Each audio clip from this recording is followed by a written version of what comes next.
Hey, True Believers England team here. Saturday night, time for an auction, and let's get this thing going. I don't see anybody in the chat just yet, but usually that happens. We'll get picked up as we go. What we got going on position A? We've got X Force number 75, double-sized issue. I've still got my booth tag on there. Let me try to take that off here. Alrighty, we got issue number 75. This is a double-sized issue right here. And then we have issue number 82. Then we move to X Factor with issue number 70, 72, and 73. We've got 83 right here, 87, and then 127. And then we go all the way. I think this is the 2000s run with 23 and 29. Bidding begins as soon as I get that first slot and said go for the first slot. All righty. Let's see, go for lot one. Now, this is always a lot of fun. I always get worried, you throw a party and nobody comes. I've never had that happen before in real life, thankfully. But we'll see. We'll see what happens today. I got to tell you something, man. Me and my wife took a staycation this week. We had such a stressful week the week before that we decided, we're not going to go anywhere. We're not going to do anything. It was really nice. There's like no obligation to anything whatsoever. So, Yeah, those are more comfortable. say again. Those are like more comfortable on the mind. Sometimes they are. It's really relaxing. We just Yeah. put a lot of things aside and we hung out. We got some. We did do some work where we went to our storage shed. I'm trying to empty the storage shed, and we just grabbed stuff to go into our flea market booth. And it was just like hey Jay, it was just like a treasure hunt, going through this stuff that really we haven't seen for a year. And I told since we haven't seen it for a year, most of this stuff, let's just send it to the flea market.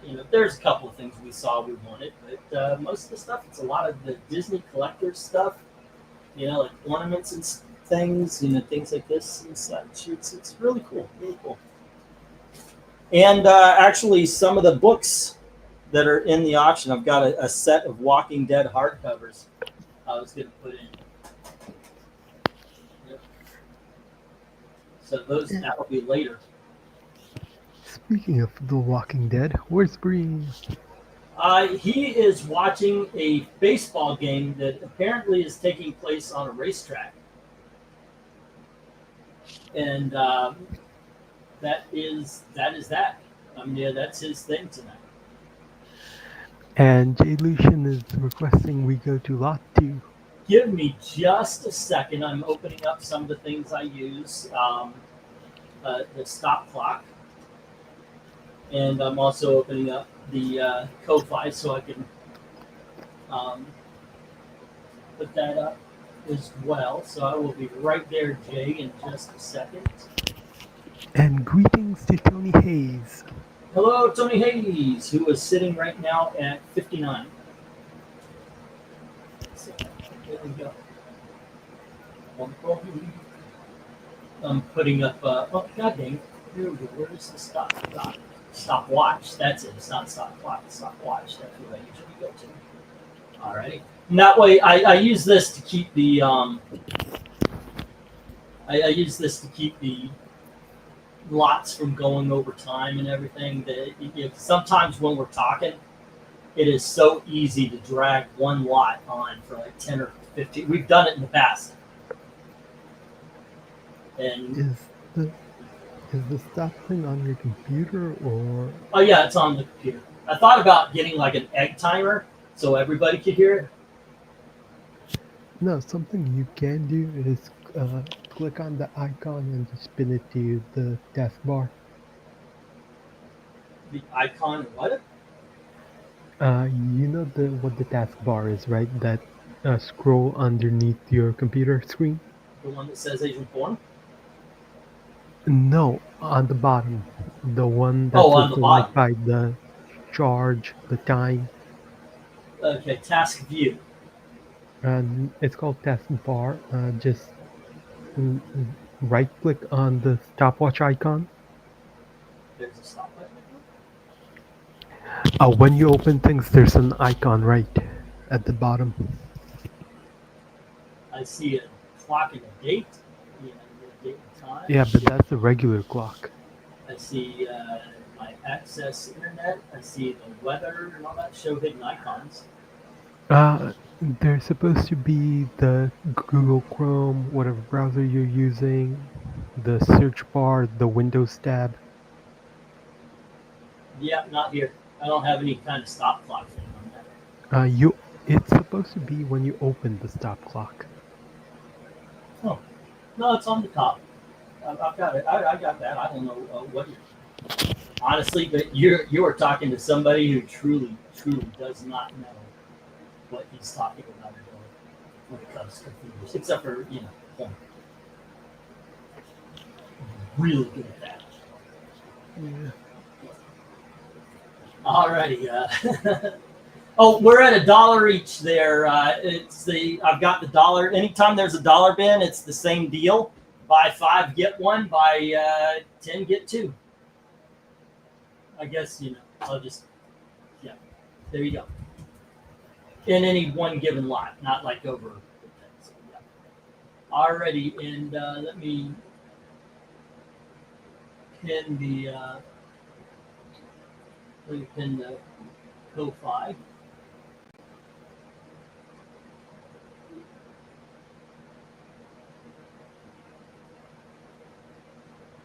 Alrighty. And the goal tonight, 271. That can be done if you want to buy something, if you want to go to Ko-Fi, whatever. I do what I want. Alrighty, yeah, these are the dollar issues right here. Okay, and here we go. And I'll put the, yeah, you're right. Let's just go for the stop. Let's see. You all go $7.50 for the lot if anybody wants to take it. Alrighty, just give me a heads up. As I'm getting these down, we'll get the next round up. But yeah, the first few are dollar lots. Wow. It might be just a reject kind of day today.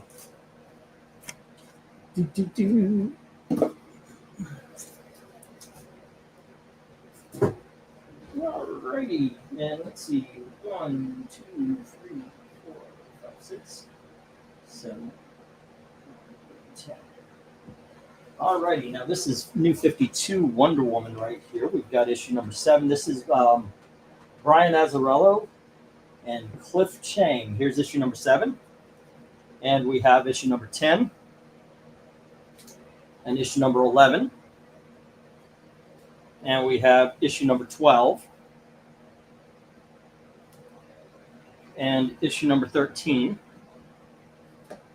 Here is issue number 14. And we have issue number 15. Here's issue number 16. We got number 17 and Wonder Woman number 18. All, like I said, these are not after 2013 where everything turned to hell. These are the New 52 stuff. All right. Gotta actually say that. What did Tony Hayes say? How much should these issues? Tony wants the X Factor. Is that what I'm getting? Okie dokie. Let's see. Yeah, I'll take them for $7.50. All right, let me get the go for lot 2. There we go. You know what? At my flea market, I am down to my last 5 Superman.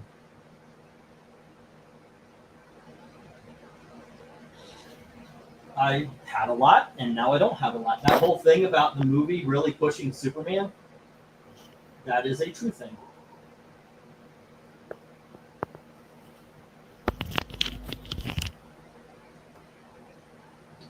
Very happy with that. Actually, Fantastic Four didn't do too bad either.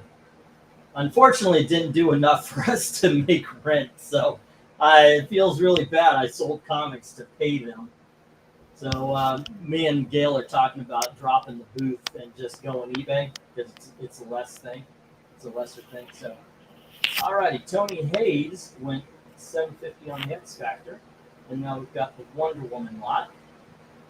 Alrighty, and let's see if anybody. It's once again 10 books for $8. Yeah, I got my Rush Limbaugh. Alrighty, cool. I'm glad you did. I'll be sending the rest of the books probably in the smaller boxes. I'm running out of short boxes, and I don't have enough money to replenish them. As soon as I do have that, I will replenish them. I'll start sending things in short boxes again. All right. Let's see. I only read the first few issues of this Wonder Woman. It's actually not bad. It's when it gets into Sensation Comics. Sensation Comics, that's a different thing. That's not related to this one. This is self-contained. Okay. Yeah, that Sensation Comics was the whole man speak and are you whatever it was the Wonder Woman's holding Steve Rogers and you remember that mansplain? I think that's what they used to call it. Yeah. I haven't heard that in a long damn time. I'm so happy I haven't. I think Sensation Comics was much later. It wasn't during the New 52. I think was it after? Yeah. I think that was more COVID times. There was one that was near the end of New 52 that was digital. Yeah. All right. Okay, let me get the 1 minute warning. No love for Wonder Woman. The New 52, basically, if you are a classic Wonder Woman fan, you hate it. Most Wonder Woman fans hate it, but most Wonder Woman fans hate everything. I wish I could say you're wrong. I am, by the way, a Wonder Woman fan, and the thing is if you put Wonder Woman in the hands of a woman, she's written badly. No, the problem is that you are more of a casual Wonder Woman fan. That is true. Yeah. Okay. The hardcore ones is basically they have a group headcanon of what the character should be like. What do you think that and is? What do you think their group headcanon is? Kind of like Steve Trevor should have play no part in the story. She should the stories should be more feminist and stuff like that. And it's kind of like a mix of what Kelly Sue DeConnick did for that one story that no one on our side read. Yeah. The Black Label thing that most famously is known in our group as Diversity in Comics, going all the best talent and Kelly Sue DeConnick, that book. Right. Basically that version plus a little bit of the Paris parts, but not all of it. Alrighty, let's get this down. Okay, and once again, I'll drop 50 cents off of the price again. If you buy all 10, $7.50. We do have 7, 10, 11, 12, 13, 14, 15, 16, 17, and 18. So from issue number 10 on, it is a full run between 10 and 18. All right. And it is Brian Azzarello, which you might not agree politically, but the man can write a comic. I think for people on our side of the political aisle, he went to, what was his thing? Saga. He went to Saga Town and never returned. It's kind of like Frank Miller, but Frank Miller for the longest time was more conservative. No, Saga is Brian K. Vaughan. Who am I? I got him mixed up. Who am I thinking? Who? Brian K. Vaughan. I just said the name. Yeah, but then who was this? This is Brian Azzarello. Brian Azzarello. He's 100 Bullets. Okay, yeah, I totally messed that up. Yeah. Alrighty. Next up, we have Ecstatics, and this is issue number 18. Oh, hold up. Let me get out of the light here as much as I can. And here is issue number 19. And we have issue number 20. And issue number 21. Well, next up, we have Exo Man of War, issue number 7.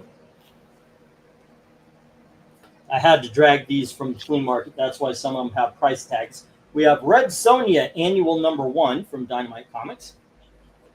We have Valiant Comics, Shadow Man, Ray Ceramond, issue number 1. And then we have Smallville, issue number 14, with Supergirl. Next up, we have Six Gun Gorilla by Simon Spurrier. That's issue number 1. And we have Scout from Eclipse Comics, Timothy Truman. And that's issue number 13. Bidding begins at $1 each. Let me get Go for Lot 3. And then we'll move on to the $2 books. All right. Go for Lot 3. Hello, American Boyd. Alrighty. Hey, RDB, come on in, man. Let's see. The cover for F is a 9. D is a 7. The rest, he's Franklin. All right, what do you think about Michael Allred? I dig on his art for some things. I mean, obviously. Yeah, I kind of like him. All right, Jim says Buck on F, which is the Red Sonja annual. And Tony says a buck on I. Alrighty. And that is Six Gun Gorilla. Right.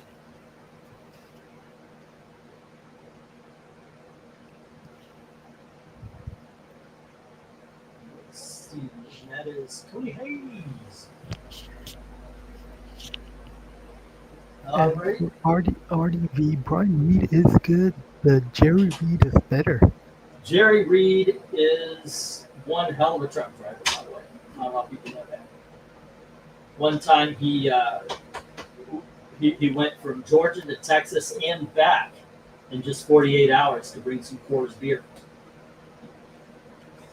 Not a lot of people know that.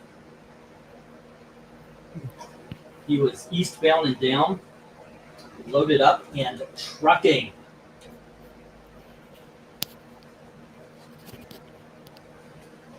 It was a little late, but those rankings were for the Wonder Woman lot. Okay.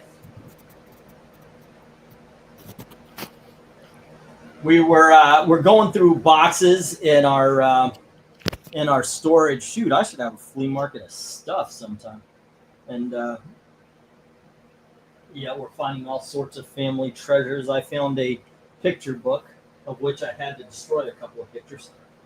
But it's kind of nice. And a whole bunch of, you know what I found? Game manuals. Well, one of them is going to be in the auction tonight. I wanted to put a couple others, but they're a little bit not in the greatest of shapes. I don't even know if these things will sell. Like I've got a Left 4 Dead and a Marvel Universe. What is that? The Marvel Volume 2. The one, what was it? Ultimate Alliance. Yeah. I guess, $2 or $3 if you guys are interested. I got a brand new Assassin's Creed for those who might be interested. Alrighty. No one is interested in the new Assassin's Creed. No, this is an older one. This is a brand new Assassin's Creed 2 walkthrough manual. Yeah. Let's still in the wrapper, the whole 9 yards. I mean, this is fresh. This is mint. So Yeah, but with the invention of the Brad Rad, does anyone need walkthrough manuals? I don't know. We've got digital comics. Is it, I mean, it's people still like to hold things. All right, let's get the 1 minute warning. And as it stands, only F and I have bids. I need nothing on the top row. Which is a shame. The ecstatics wasn't that bad. It's been a long time since I last read it, but I remember it being good.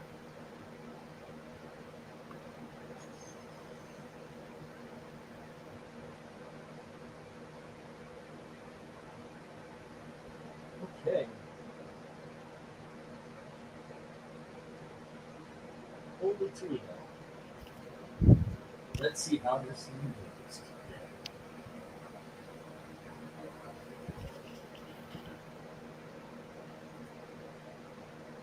We're 22 seconds away from the stop on this one. Wish I had a 3D printer. I would make England team action figures. You know what? That would be really cool. I asked the girls to do a what is it? A banner for the channel, like the Justice League with all the people who are involved and such. I think that would be kind of cool. I don't know about the action figures. I mean, how many people are really clamoring for fat action figures? But okay. Oh, if any action figures were done for the England team, we definitely what was his name? Husk from Gen X. Pixel would have to be Husk with his fingers like grazing the ground. I think that would be awesome. All right, let's get the stop. Only 2 books were bid on here, and they were the 6-Gun Gorilla and the Red Sonja Annual by Jim for the Red Sonja and Tony Hayes for the 6-Gun Gorilla. All right. Let's see what that leaves us at here. Would it make more sense to make Pixel, what's his face, the Mole Man? The Merman! Yeah, I think that'd be kind of cool. Alrighty, and Jim had the Red Sonja Annual. Oh, that's already these page. Nope, gotta make a Jim page. So for the Breen action figure, do we sell the casket with it or separately? I was about to say, do you sell Dino? But as a cat. You got to sell a cat Dino. You remember how they always would have like a saber-toothed tiger hanging around? There you go. Yeah, that's the one that kicks him out at the end of every episode. That would be that one, I think. All right. Got Jim taken care of. Got Tony Hayes wrote down X Factor Lot and 6-Gun Gorilla. Okay. Let me get these down and we'll get the next round up. So the books that I ordered a lot of books for the auction this week in anticipation for getting enough comics for both the flea market and the auction. But they didn't send them to me. So I went to the flea market and I grabbed a couple of boxes. And some of these are books that you've seen before. Some of these are books that they didn't sell the first time around. So this is a very casual auction today. Yeah, we'll see how it does. I've got the Ko-Fi pinned. If you guys want to do the video thing, go right on over. Once again, buy 3, get 1 free. You just drop $5 in the till and tell us any video you would like. What do we have here? 1, 2, 3, 4, 5, 6, 7, 8. Okay, we got 8 comics for $6 here. If anybody wants to take lot 3 leftovers. There you go. Okay. All right. Now let's get to lot 4 with the $2 books. Zoinks. England Teen Action play set comes in white room with green curtains. Catbird. display shelf. The Under Bridge is coming in 2026. That's awesome. That's awesome. All righty, let me change this media right here to only $2. Now is All the right. bridge sold separately? The bridge is sold. It's got to be one of those like GI Joe battleship sets. Yeah, that would be awesome. All right, 1, 2, 3, 4, 5, 6, 7, 8, 9, and 10. Alrighty, we're into the $2 books. 1, 2, 3. Okay, looks like these go together a little bit. Okay. Let's see. 4 and 5. 1, 2, 3, 4, and 5. There we go. And what order?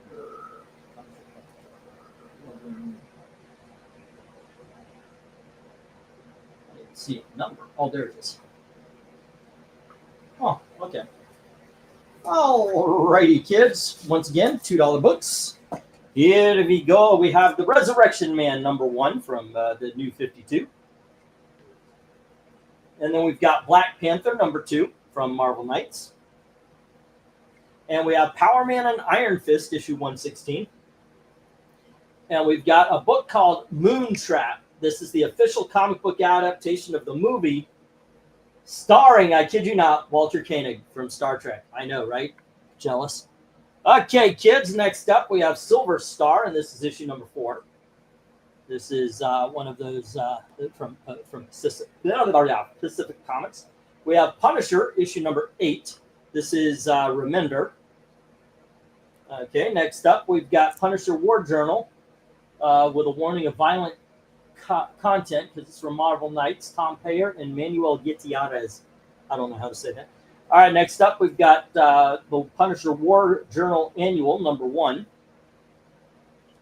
And we have Punisher War Journal issue #17 by Fraction and Shaken.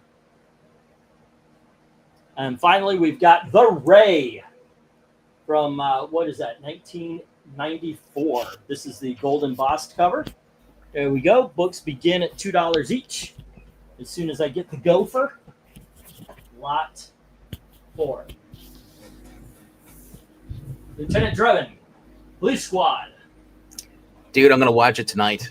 Yeah, is it on Oh, it's been up, the yeah. Yoho sites? Yes. Alrighty, let me get this. Go for lot 4. Boom. Good stuff on the shelf, kids. I got a feeling that this will actually be really funny, unlike the Fletch remake. Oh my gosh! You know what? The Fletch. Yeah, I gotta give credit at least. One, he is a great Fletch. What's his Sam Hamm or whatever his name was? John Hamm. John Hamm. Yeah, Sam Hamm is the Batman writer. Sam Hain's the villain from Ghostbusters. He's the Pumpkinhead guy. Really? Yeah. You're thinking of Sam Hamm.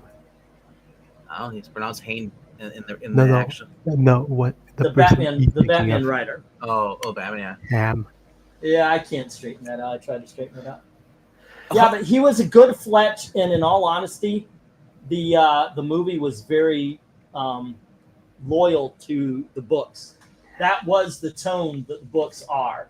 Chevy Chase is a little bit too silly, but the Fletch movies are some of my favorite films of the '80s. So The reason the Fletch movies are good though is because of Chevy Chase. Yes. You try to go away that's a strong script. I don't know if I agree with you completely, but like Running Man. Running Man was great because of Arnold.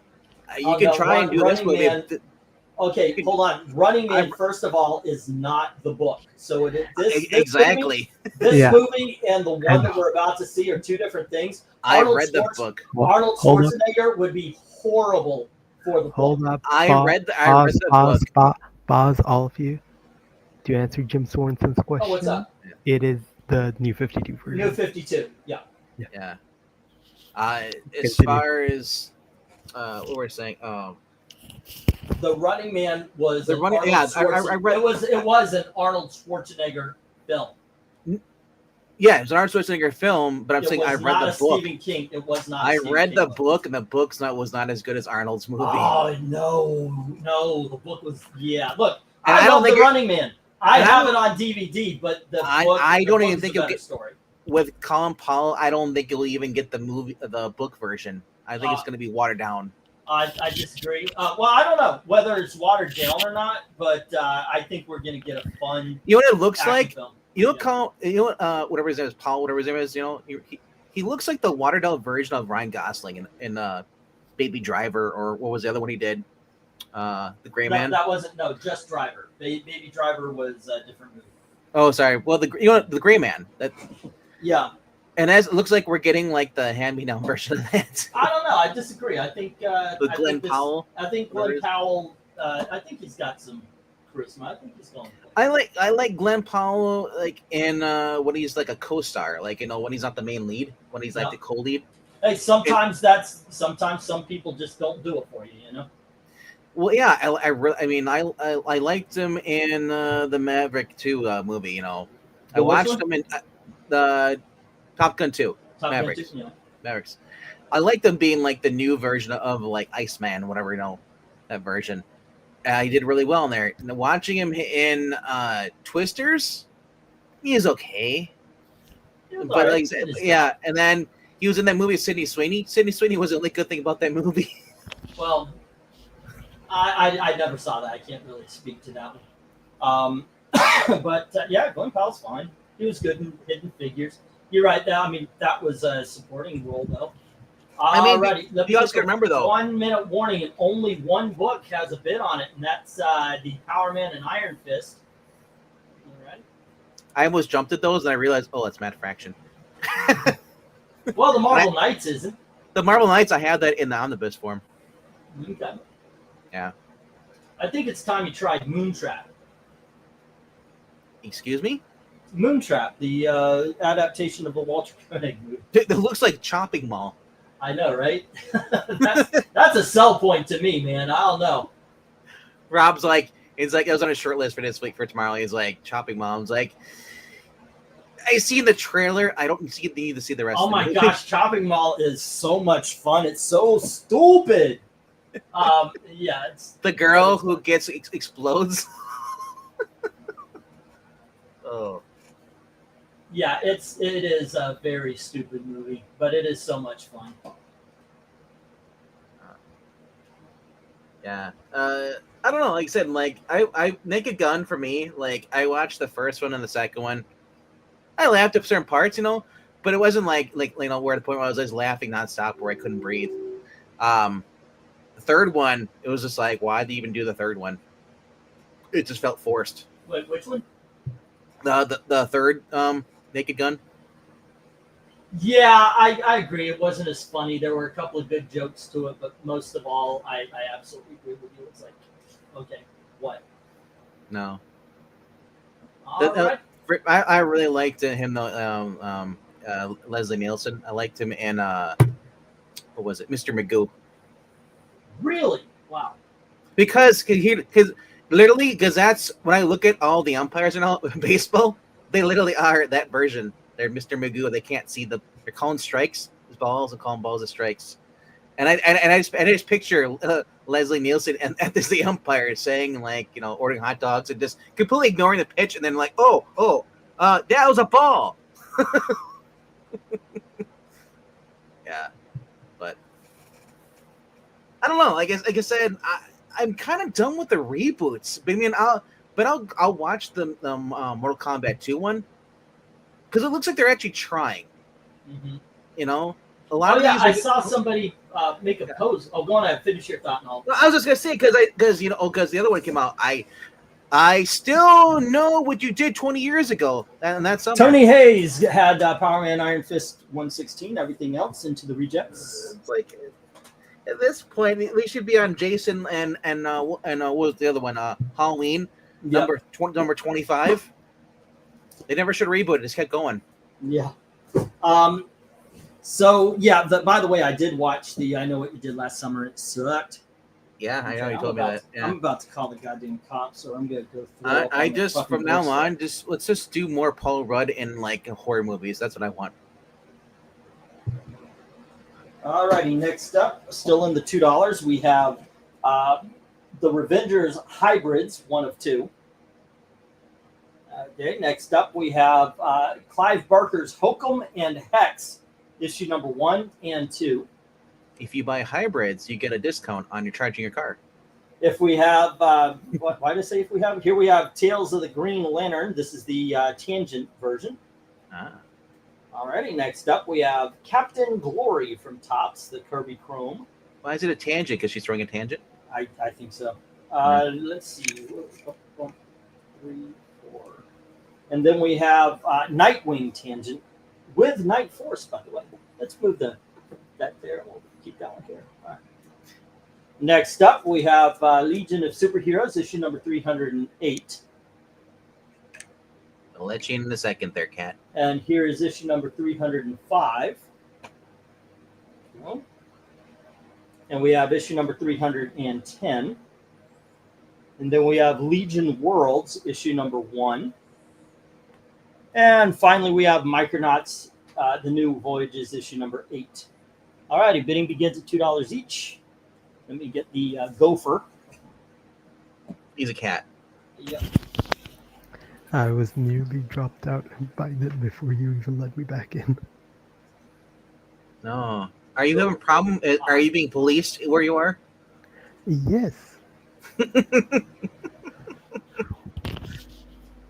Yeah, they're trying to roll that 18 older or show your ID bullshit. You know, there's a bill in Texas. There's 2 of them. They're trying to protect the kids online. So YouTube was talking about August 13th that they're gonna like, you might have to show your ID in order to go on. And people are like, yeah, that's how you kill your company.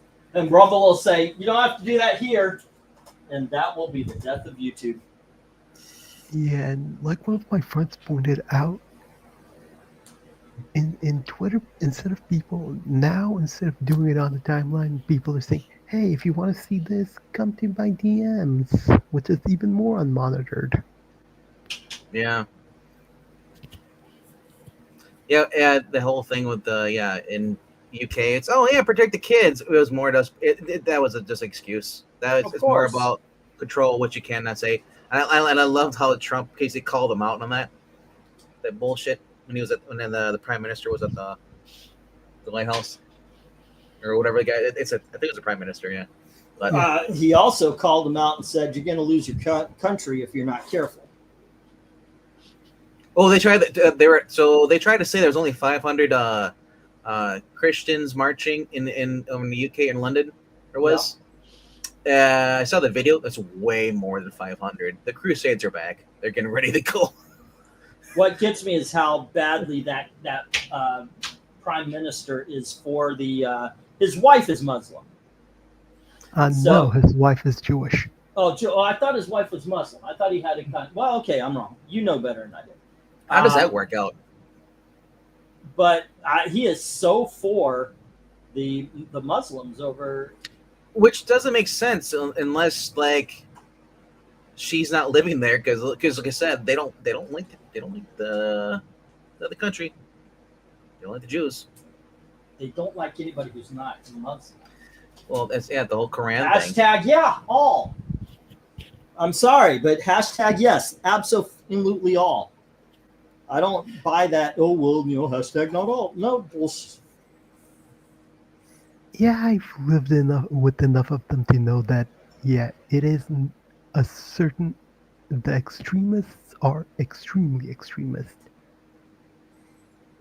And the moderates are extremists. Well, there's a thing. So it literally says if you don't believe in it, and you will be put to death.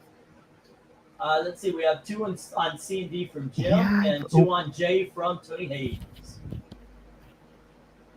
I mean, if you're living in those countries over there, the Middle East over there, they actually will. They it's because the extremists will kill you if you don't convert. If you don't.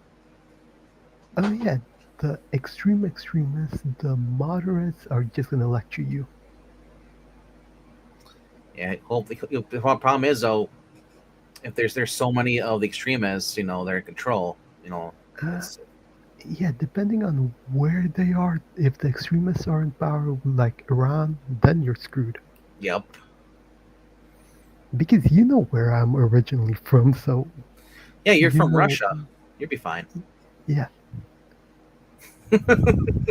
No, I know you. I'm not gonna say it. Yeah. yeah. So basically, He lives at this address right here. This goes to zoom right in with the Google Maps. By the way, which you once did. Because I was curious if let's you bring actually back could. King Richard to the Lionheart in this British Reconquista, and Jim says $2 on F, G, and H. Hey, just be glad you have a tree in front of your freaking window, because otherwise people on Google, man, can see everything you do. Like, I have curtains, it's unless the parents got rid of them after I left. But I had curtains. that move's remodeled already. The minute you get out of there, like, yep, all the stuff's gone. Oh yeah, they not the minute. It was I left in September. They remodeled in March. Yep, they got a new kid now. They replaced you. Yeah, my dad's like, "How do you have so much stuff in this thing and that thing?" And I'm like, "I lived there for 28 years, so you think I didn't accumulate stuff for 28 years?" Don't wait till he looks at the cubby holes. Huh? Yep, you can find all the hidden compartments. Yeah, no, basically he found like I have some books and some DVDs in one of my drawers. Not a drawer, sorry, in one of my closets full of books and DVDs. Did he and find he's like, did he find your superhero porn? no, those are all online in the hard disk that I brought with me.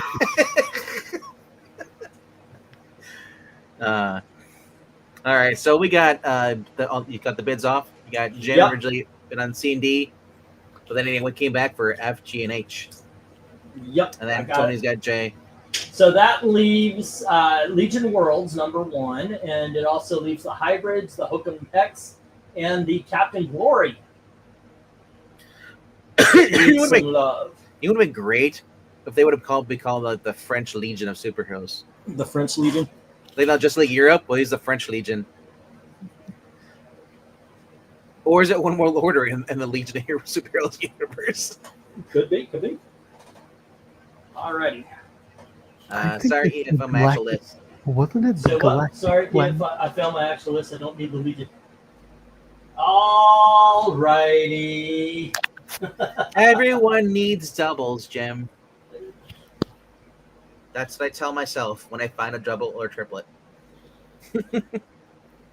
I found out that I have like 2 of the same book of Booster Gold, and I was like, well, I wonder if one, because a lot of times I come across that one's a newsstand, one's direct market. Yeah. Like, no, they're both direct market. Yeah. I try to avoid the UPC ones, even though I guess those might be more like expensive sometimes for low print. But I'm like, I hate the ugly UPC. Give me the freaking photo on it. Because it looks like somebody just basically like cut a corner out of the bottom left, especially on the Micronauts. It looks like somebody just cut the corner out there, and you're seeing the inside page. Wait, what? When you look at the bottom left corner of the Micronauts on J, I said this looks like somebody cut the corner out. What are you talking about? I'm talking about the UPCs. The UPC. Okay, I was like, wait a second, my book doesn't have any. Alrighty. Okay, no, I'm just saying. I've never liked that. So I like when they actually put a photo in there. Yeah, I agree with that.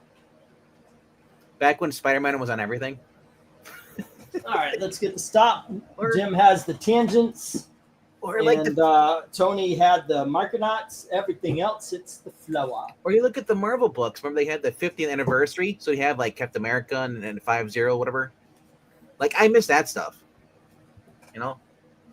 Yeah, something creative and fun.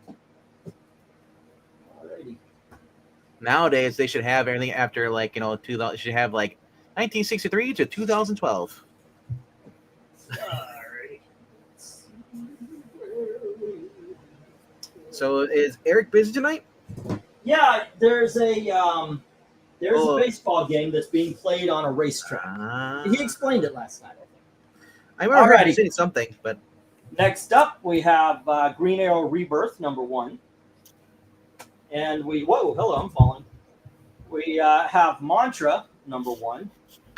I enjoyed talking to Dominic about this one. That was a good book. We have Miracle Man issue #3. Dude, all the art's great in that book. Yeah, it is. It was a fun book. Wonder Woman Annual #4 to go with all those Wonder Woman books nobody got in the last. Is this a Phil Jimenez run? Let's see. And we have She Sindra Yukara #1. And let's see. Shop Mike Grell's Shaman issue #1. Mike Grell's Charmin? Ooh. Yeah, Charmin. Yes, don't squeeze it. Here's Shaman's Tears #1. That's Mike Grell. Solomon Kane issue #2. And then we have Justice Society issue #12. And then Secret Six issue #18. And Secret Origins starring the Blue Beetle. This is issue #2. Okay, it's $2 to start. $2 each to start. Let me get the. If they did not put Gil Kane on Solomon Kane doing the art, then they missed out. Gil Kane art on Solomon Kane would be great. I know, right? Gil Kane does Solomon Kane. So it's a 2-issue limited series. It's a 4-issue or 6-issue. 6. Okay, I can't read the glare, but who is the creative team on that? Is it coming from the computer? What if it was Bob Kane instead? Bob Kane, I don't think he was alive. It would be square and boxy. I needed to put a new bag on that Solomon Kane. You can see the waviness. That's the bag itself. It's not the book. You know, that's every book I'd buy. I get from Half Price Books, and I notice why does it look like it's stretched out like film? Yeah, it's the waviness of the. And the Wonder Woman does not go with the previous Wonder Womans because this is the Rebirth era, and those were from the New 52. Okay. So that's Rebirth. Yeah. So that could be Nicola Scott. No, Nicola Scott had left by issue 40 something. Because this is issue 4. Because I remember it's annual #4. Yeah, okay. it's annual 4.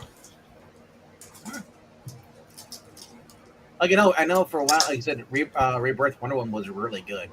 I never got around to. I liked it at the beginning until about issue number. It's the same with everything. About issue number 40, they started letting in the self inserts. Well, that's usually how it goes. Yeah. Wonder Woman actually fell off before issue 40. I think that was one of the first to fall off. Because Greg Rucka was writing it, and then who was doing the other one? At the time it was Greg Rucka and Joel. No, Greg Rucka was doing the writing, but every even issue was Nicola Scott doing a story in the present, and every odd issue was Nicola Scott was doing the art. Yeah, like I said, who was the 2 writers?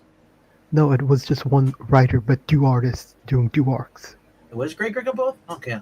Yeah, Greg Rucka was writing both the issues, but all the even number issues had Nicola Scott on the arc, and the stories were set on the present, and all the odd number issues had Liam Sharp doing the art, and those were set in flashback time.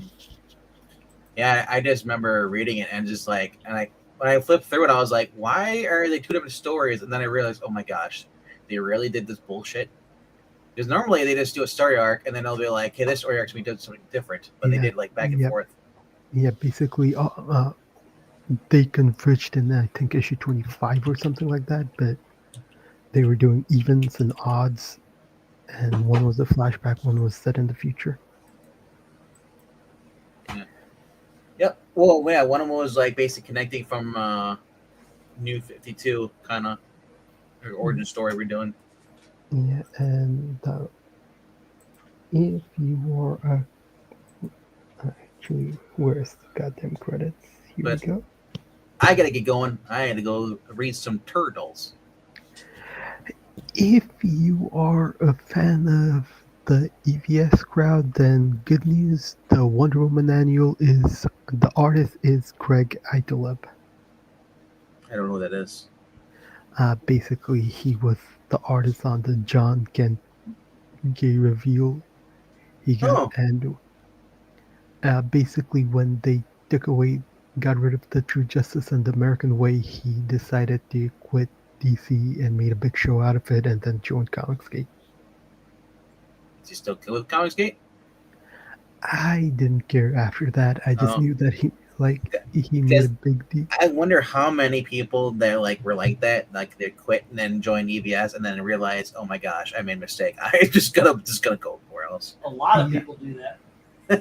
I think his son died. It was a dead soldier or some. He has a family member who died for the gun, died in the army. So That he sucks. got really pissed off when they got rid of the American Way. Mm. Anyway, though, those are all good books up there. Blue Beetle. I've never read Secret Six, but it's part of Blackest Night, so it must be good. This is when Secret Six was good, and this is when Gail Simone was still good. Yep. I mean, it's actually when she had editors. She can still write. It's just that it's only when she has a good editor tells her no. She basically got internet famous, and she knows she has a fan base that she can rile up to get whatever she wants. But anyway, I gotta get going. You guys see us later. Later. All right, have a good one, man. Take care of you. Yeah, you too. Sell a lot of books. I expect them all gone. Yeah, I hope them all sold. I don't think Well, let's get more than half books this week. They're sold. that would be nice. The full box this time, That would be very nice. right? Yeah. Where's Dominic?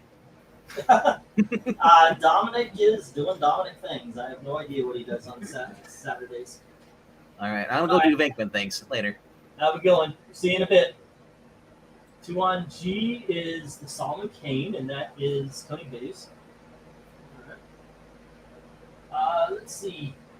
I was pricing some the big dogs coming up, and I had one of those moments. I'm having one of those moments where I can't find what I was pricing with.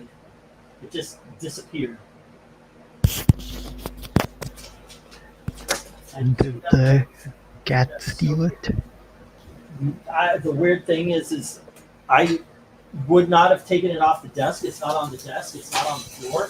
These have absolutely gone missing. It is so weird. So weird. So weird. It's like I work on my hair and he hits it.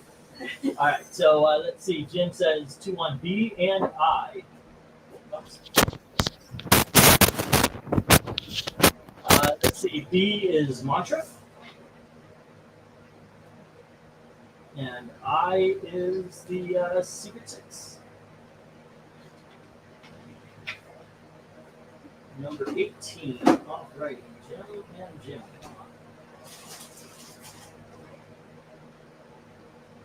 Okay. Let's see. Yes, I was there when he started with all that. His art was good advice. Then I don't know what happened yet, and also don't care. Yeah, that's actually how EBS started his channel, just giving art advice and talking comics. And then he found, he actually said when he was visiting in Orlando, I met him, and he was like, well, you can't have a YouTube channel talking about comics. You're not going to have any business. And that was when he started talking about Rose Tico and all that kind of crap. Yep. And that's when he decided to call himself the King of Comicsgate, and he stole it and turned it into what it is. He did happen to get that I will take those Legion issues that Jim decided to pass on. Oh, okay, cool. I'll write those down. I think I first discovered his channel when he was talking about artists, being an artist and DC and stuff like that. Yeah, it was interesting stories. Yeah, like he was talking about page rates and like why the inkers are going away and things like that. Because I remember in the video he said why inkers are going away and everyone wants to ink their own stuff is because you could make like another 50% of what you're getting for the page rate. That's $33.50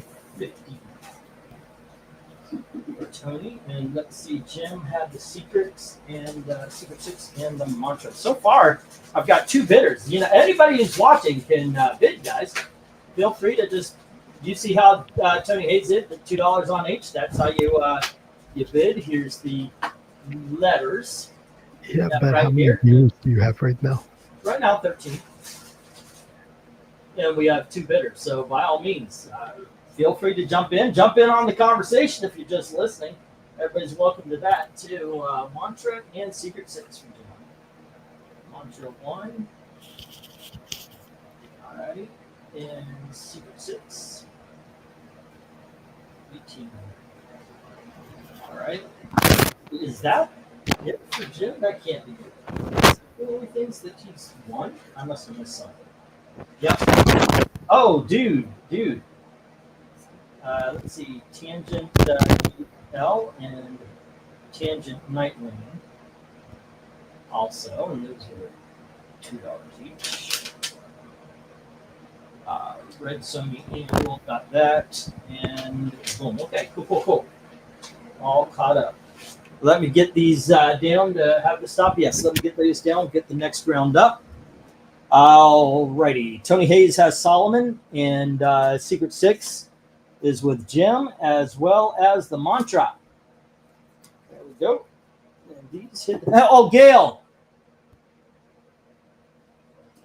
She was just down here, and I needed her to get something. She hates it when I'm yelling up to her. Zoinks. Okay, these go to the reject. All right, let's get these $3 books up. That's a nice evening tonight. All right, so what's been going on in comic book land? I haven't been paying much attention. All righty. $3 books. Where the hell are my price tags? And it's just so weird. They up and freaking disappeared. Okay, kids. First up, we let me make sure these are in some sort of order. 1, 2, 3, 4, 5, 6, 7, 8, 9, 10. I guess they're in some sort. Dude. Hold on just a second. Okay, there we go. All righty. Next up, we have Justice Society issue number 1 and 2. All righty. And then we have Legion of Superheroes issue number 279. And we have issue number 280. Well, I'm sorry, that's 278. There we go. And we have Nottingham number 1. I'm pretty sure this is like a 3rd print, I think it is, something like that. Or and this is Tales from Nottingham, issue number 1. And then we have the first appearance of Nubia, the facsimile 204. There you go. And we have, oh, goodness gracious. Always with these tags.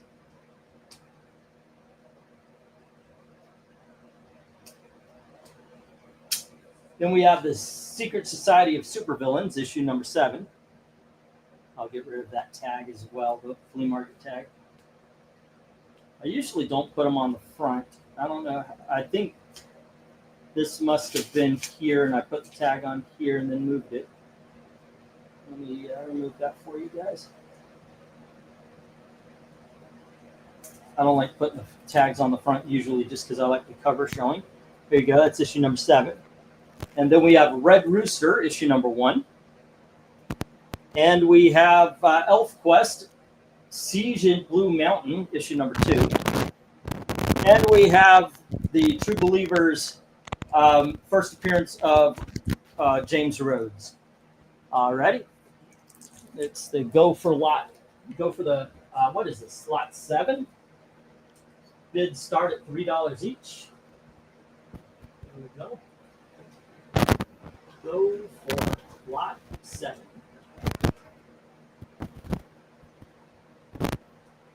Rimbor the Chainmaster, man. This is one of my favorite stories growing up. 278 and yeah, that was awesome. That was awesome stuff. All right. Mantra and Super 6. That's, number 18. Nope, already got it. Already got it. And we'll get Solomon for 20. All right, Jim says F, G, and I.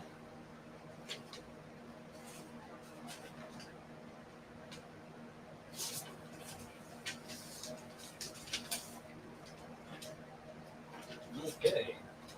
Whoops. Woof. Solomon King.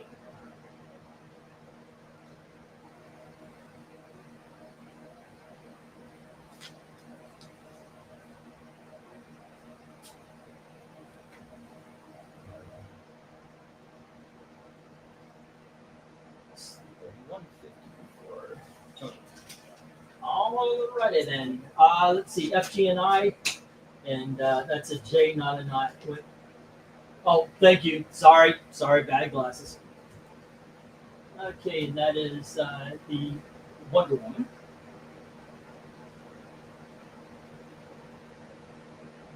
And then it's the supervillains.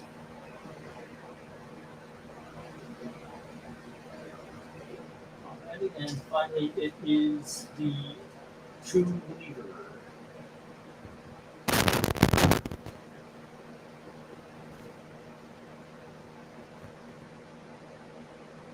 All right.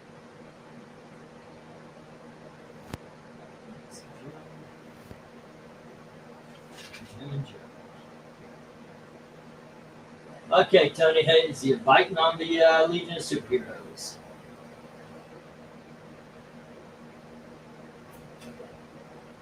Yeah, I don't know why I saw it as an eye. It's my bad eyes saw an eye. That was that. Alrighty. Well, Evil Black Cat, are you there? Yes. Okay, yeah, you had a little mic trouble there for a little bit. Oh no, I was muted for a while. Well, no, I had to mute you because it sounded like you were going through a wind tunnel and rubbing the mic on a wall. Oh, I was adjusting the wires. Ah, yeah. That was it. Yeah, that right there, that's what I'm talking about. Yep. All right, let's put up the 1 minute warning here. Or the 1 minute warming as it shows up. There we go. And right now, just Jim with F, G, and I. All right. Here we go.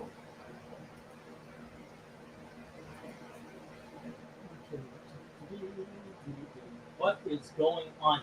Yeah, when we really do just kind of chill out. We don't pay attention to what's going on in the world very much when we're on our vacation mind. So I honestly, I just don't have an idea. Like what has been happening in the world of books and comics. What has been people been talking about? I know the Sydney Sweeney thing's been going on.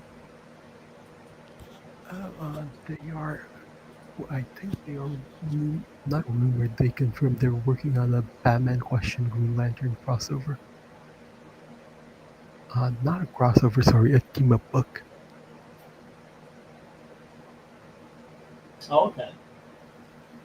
That brings back those original annuals from right after what was back then post crisis, Mm-hmm. like Green Arrow, Batman, and Questions annual ones and twos were always crossovers with each other. Alrighty. So Jim had the Wonder Woman, the supervillains, and the True Believer Iron Man. Everything else, it's the go away pile. There we are. Boom.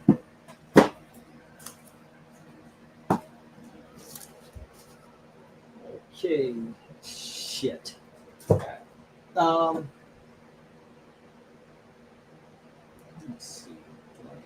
phone call on my own home. I don't think so.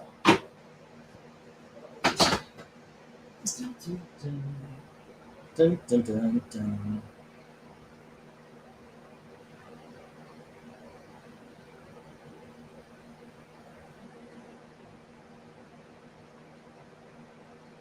Excuse me, ladies and gentlemen.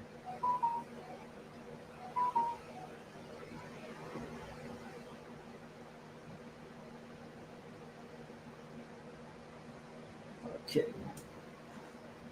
Let's see. Now we're going to go up to some $5 books. Hello?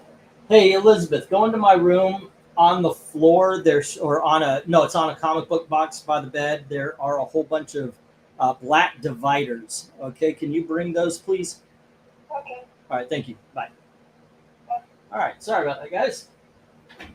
Let's see. Let's change this to the 5 because we're going to the $5. There we are. And here we go. 1, 2, 3, 4, 5, 6, 7, 8, 9. Only 9 tonight. Huh. Okay. Let's see. I could find something. Not sure. What do we got? What do we got? Here we go. I'll just put this up there. Let's see. What goes in front? This one goes in the front. This one goes in the back. A lot of backs. Okay. We'll put this one. 1, 2, 3.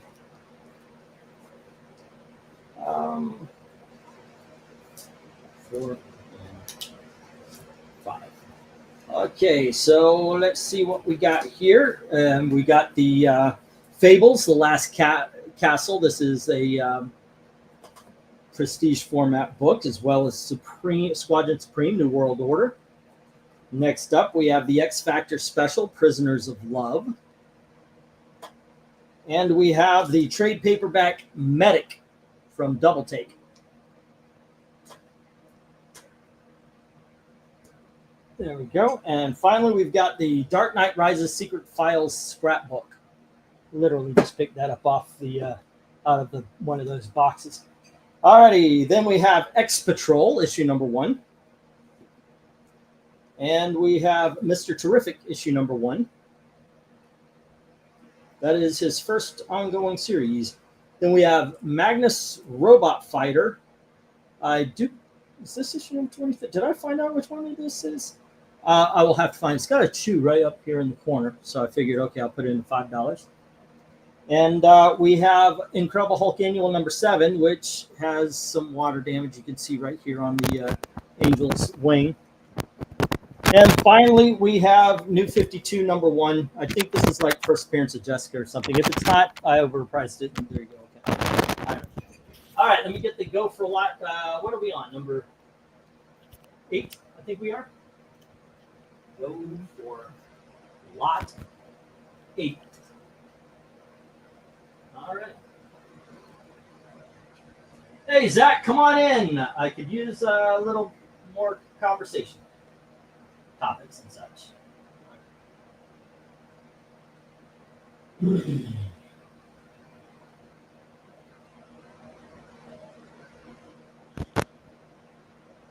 Well,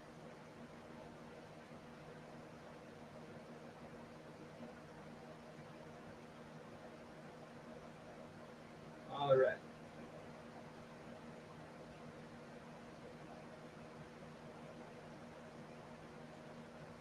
Okay, Jim says 5 on D, G, and I.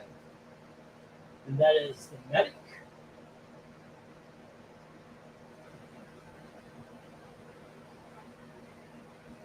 And we have G is Mr. Terrific, number 1.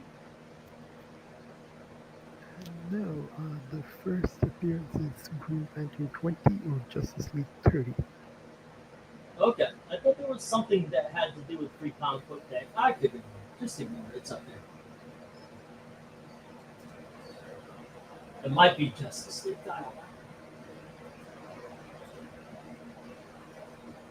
Yeah, around Green Lantern, it's the first appearance of Simon Baz.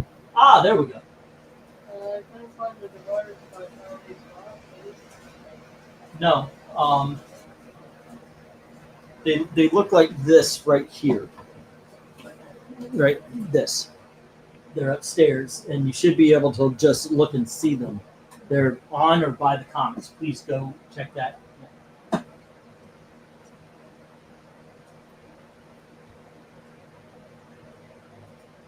right. Yep, that's what it is. First appearance of Simon Baz. All right, and we've got 5 on D, which is Mr. Terrific, or the Medic, G, Mr. Terrific, and I, which is the Incredible Hulk. Hulk. 7. All right, cool.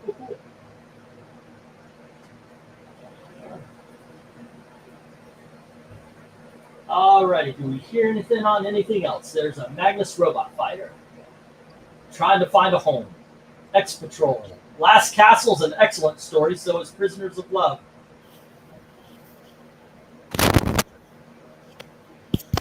Which one is the Last Castles again? The this is Fables.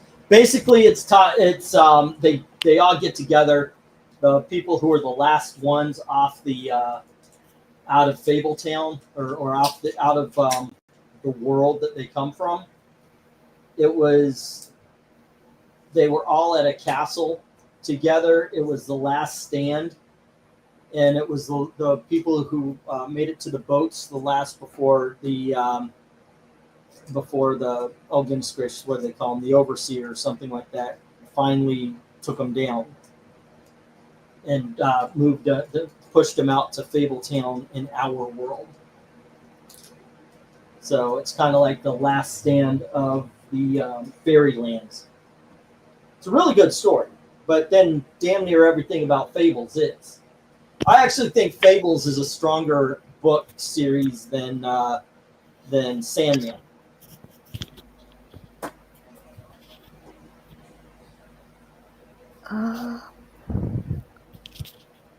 I think Dalton might have a lot to say about that. He might. I don't think he'll have too much to say. He agrees with me that Sandman kind of falls off. Yeah, but he has a lot to say on the regular. Yeah, well, that's true. Yeah. He just says a lot, but it's Dalton. We are good with that. Did they get put somewhere? Where are my price tags? That is so weird that they just disappeared.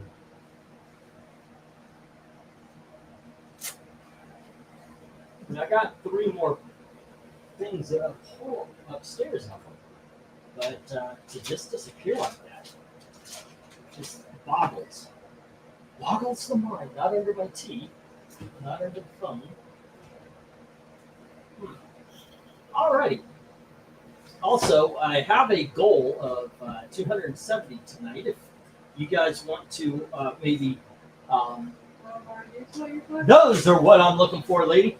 If you want to buy videos, go on over to Ko-Fi and drop $5 in the till, and you pick whatever you like. Thank you, man. All right.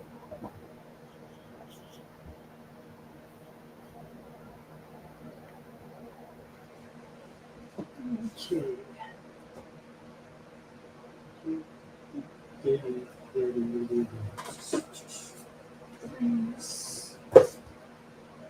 have 5s. And there we go. We got the 1 minute. Well, you know what? I'm just going to put the stop up. All right. There's only been 3 bits since the very beginning. Here you go. And it was Mr. Terrific, the Medic, and the Incredible Hulk annual goes to Jim. All right.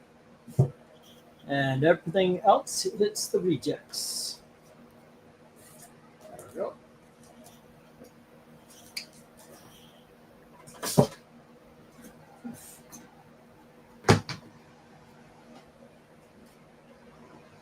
first appearance of Baz. Yep, I actually have it written on the back of this. There we go. Alrighty, we're gonna get to some big dolls. Let's see. Oof. Oh, duh. They're actually okay. Alright. Let's see. One. I'm gonna sell this. It's a batch of comics. I'm gonna sell as a set because it's basically all the same. It's not complete, but we have Inhumans number 12. This is the Jay Lee, and this is Inhumans number 10. We have Inhumans issue number 9, number 8, number 7, number 6,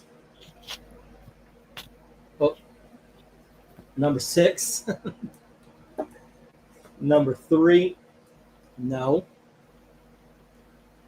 and number 1. Alrighty, so it is $2 for the first issue and then $1 for each issue, with a total of 8 issues here. Alrighty, of the mini series.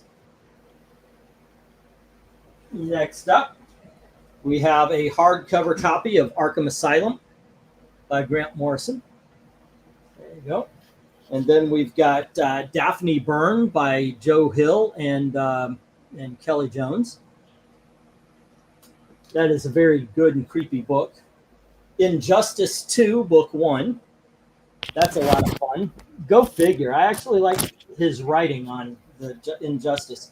And then we have X-Men Beauty and the Beast. And this also includes the Dazzler graphic novel. So you got the Beauty and the Beast miniseries and the graphic novel in there. All right. Let's see. Next up, we have Detective Comics, Volume 7. This is the Anarchy story. And then we have, excuse me just a sec. What issues does that collect?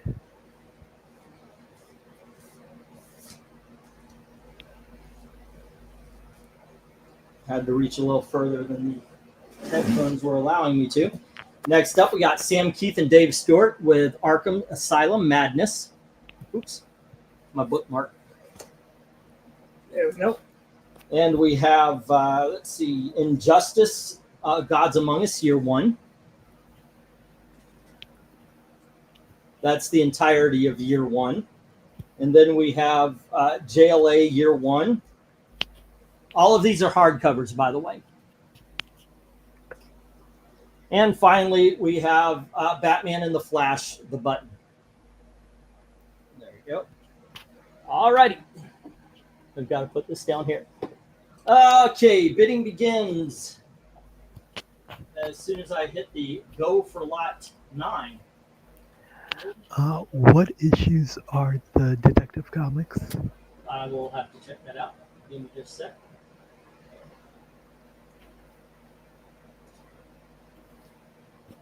Give me just a second.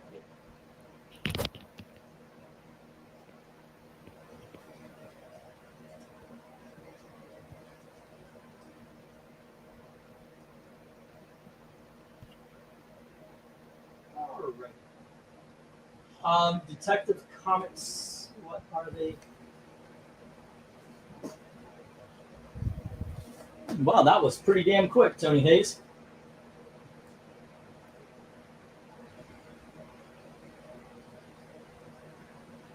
Let's see. What's it say? It says 35 through 40, Detective Comics Endgame number 1, and Detective Comics Futures End number 1. Okay, so that's the New 52 version. Yeah. Yeah. It's the I'm a big fan of Anarchy from Secret Origins, Batman Origins, the video game. Arkham Origins. Arkham Origins. Yeah, thank you. And I thought maybe that would be telling the story of that. And it does. It's a very good story. Yeah. Right. If the timing is right, this book came out after that Arkham Origins. Yeah, it did. Because Arkham Origins came out in 2013. This would be issues around 40, so this would be around 2014, early 15. Let's see. Grab that if you want the last of the Vertigo horror. What are you grabbing? Jim says 8 on D, which is the Injustice. That is such a fun book, by the way. I really do like those stories. So Injustice 2.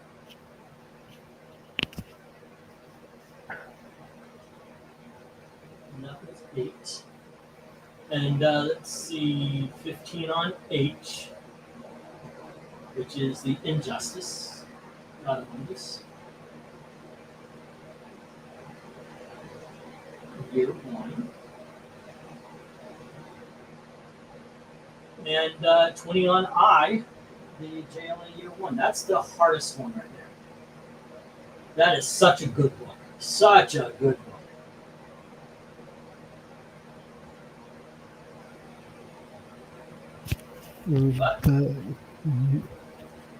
The JLA year one? And Jim is saying you won't regret the Beauty and the Beast, Tony. Tony, I literally finished it today. If I didn't need the money, neither JLA or the Beauty and the Beast would be in there. They are such excellent stories. They truly are. What else do I have over there? Wait, and I've got 2 that I pulled out of the. Oh, okay. I might throw those in. Are they ever going to do a Dazzler movie? I don't know. I don't think so. It's kind of weird. First of all, they've got only a finite amount of time and money. They might do one, but it definitely won't be in my practical lifetime. And they're always going to go back to the well. They're always going to go back to the most popular of characters. I think they could have done a Dazzler story before they shot themselves in the foot with the latest series of MCU mishaps, shall we say. Yeah. And that's number 1. What else do we have? 4. There was all the rumors of what's her face playing Dazzler in Deadpool and Wolverine. Yeah, I know, and that drove the Dazzler book. Some people were paying $40 and $50 for it. I was like, you guys are nuts. You are freaking nuts. Dazzler is a $10 to $20 book, depending on which version you're getting.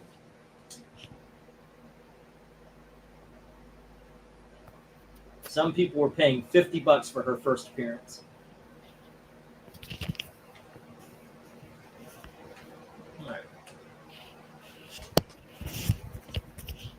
Beauty and the Beast is Louise Simonson, right? Oh, was it? Yeah, I think so. Let me check to make sure for you, sir. All right, right now, as we stand, no love for the Inhumans or the Arkham Asylum or the Daphne Byrne. By the way, good creepy story. No love for the Anarchy or the Arkham. Oh, you want to talk about a good story right here, kids. That is awesome. That is, I'll tell you what, double up 15 on the Arkham Asylum. Let's see.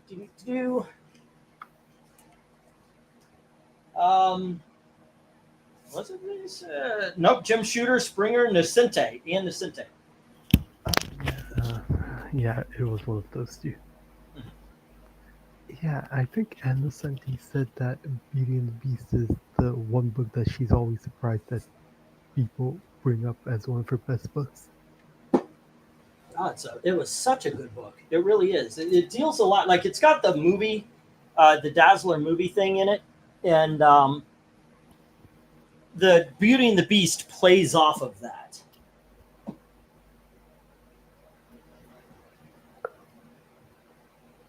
They made a Dazzler movie in the 80s. They did a graphic novel on it.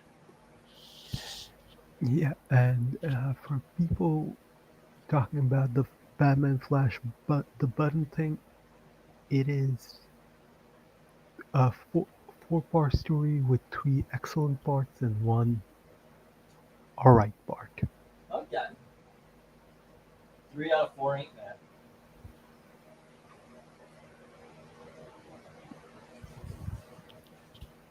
Okay, let's see what we got here. Let's see. So, Yeah, but Jim Sorensen, deceased came after he got DDS. I like it. I like Deceased. Yeah, deceased is the first one was excellent. The Mhm. mini series in the middle that took place during the first one was excellent, but after that, it's I like they kept going where they shouldn't have gone. I don't know. I enjoyed it all. So I mean, hey, sorry you didn't have as much fun as I No, did. no, I enjoyed it, but I think it would have made a bigger impact if they left it after the 6 issues and the one Ah, mini. okay.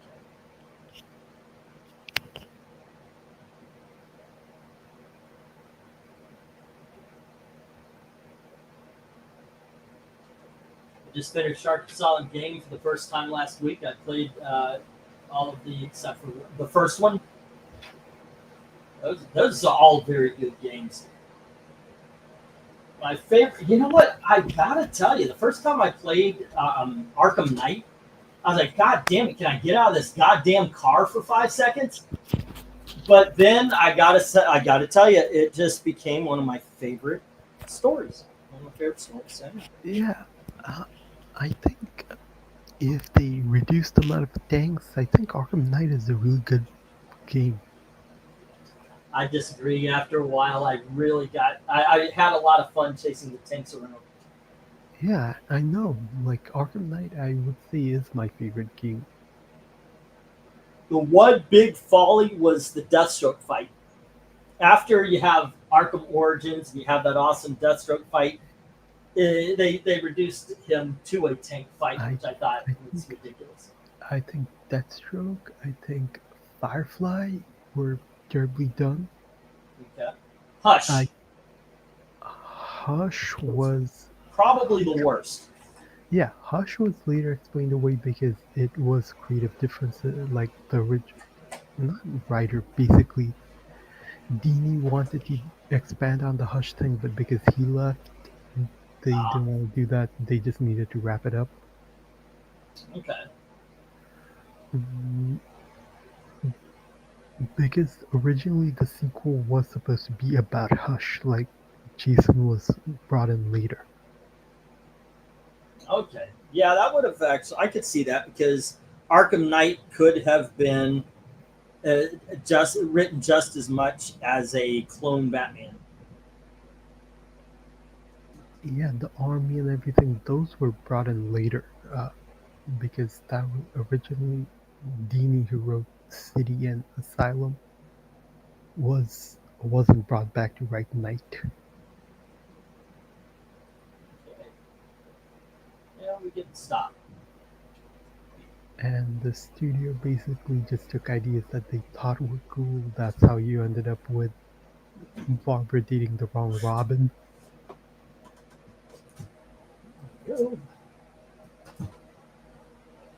Because during the DLC, they literally later admitted that they knew that Batgirl and Robin were dating, except they used the wrong Robin. Oh, all righty. Injustice and Injustice 2 with Jim, as well as the Justice League Year 1. All righty. And Tony Hayes has the Beauty and the Beast. All righty. Ah, goodness gracious. I was going to put the price tag on these. I couldn't. Let's put them at $8 on the top, except for the one that's marked 6. We have Uncle Sam by Steve Darnell and Alex Ross. Next up, we have Surface Tension, a book by Jay Gunn. This is all about a village that lives by the sea, where a whole bunch of people just walked into the ocean one year, and then they come back and they're kind of like sea monsters and such, and it's the village dealing with that. Great story. The Man of Steel by John Byrne and Dick Giordano. And we have The Spectre, Crimes and Punishment, the first, I believe, 4 or 6 issues of The Spectre by John Ostrander. And then James Robinson and Greg Rucka, Pete Woods, Ron Rondell. This is the new Krypton book 4 right here. Okay. Let's see. Next up, we have Unknown Soldier, and this is issue number 202. There we go. Batman Imposter by Matthew Tomlin and Andrea Sorrentino. This is based on the Matthew Vaughn Batman. Really good story where basically a Hush-like person is going around impersonating Batman, killing criminals. This is an awesome book. I usually don't sell these because I love these kind of books. But this is War Stories, a graphic history. And basically what this is, it's an educational book. It tells you about the history of war comics. I really recommend it. It's just one of my favorite reference books. There we go. And then we have, whoops. Come on. And then we have the Assassin's Creed. This is the complete official gamer's guide. This is never been opened, still shrink wrapped. All right. And well, okay. I guess I'll bring these out later because I ran out of room. Okay, so I guess we only go to I on this lot. It is go for lot. What are we on? 10? Lot 10, right? Yep. Go for lot 10. And some of these are very, very good books. Oh, there's a lot of excellence up here. Yeah. All right. Let's see if there's any takers. By the way, I know you guys haven't heard of it. Give Surface Tension a try. Remember those the top shelf, except for the World of Krypton? Let me get rid of the $5 banner since it's actually the big dogs. All the books on the top shelf are $8, except, of course, the World Krypton, the new Krypton. All right, we got 8 on F, the Unknown Soldier.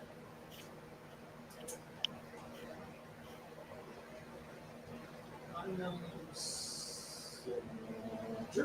And that is issue number 202.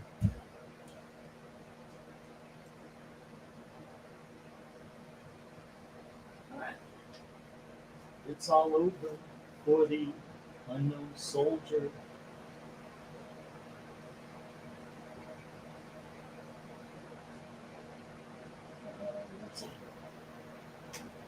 And Tony says 8 on A, which is the Uncle Sam. Good call. Uncle Sam is a character who gets his power from patriotic pride.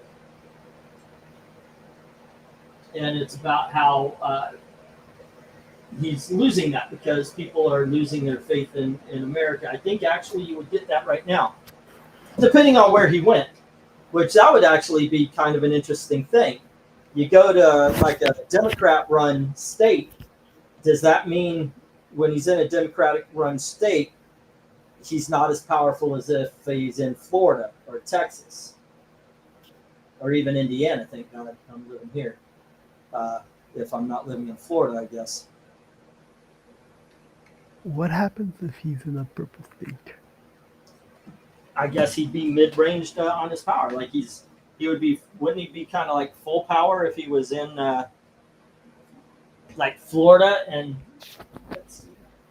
Yeah, I got a little bit of a glare. At least it's showing some more light on it. Or wasn't his power like supposed to be from all of America, not just one singular area? Yeah, yes. But the thing is I know these books are written mostly by leftists. Let's not lie to each other. All entertainment almost is made by people on the left. So, and they're the ones that they live in the big cities, So they see the world going to shit and the environment's dying because they're killing the environment. But it's one of those things. They think mostly that that patriotism has gone down. But if you go into rural America, they're showing people that it's not that bad, that people do love this country. All right, so far only 2 bids, one on F, and that is the Unknown Soldier, one on A, and that is the Uncle Sam book. Some great stuff. Still, we have the Spectre up there, which is worth it. The Batman Imposter is great. Man of Steel. Man of Steel is excellent, yes.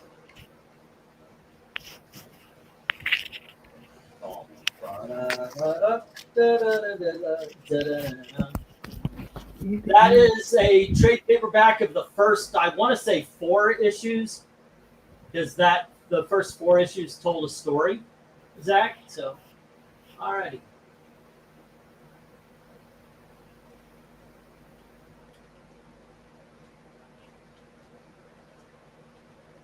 But it's actually the original trade paperback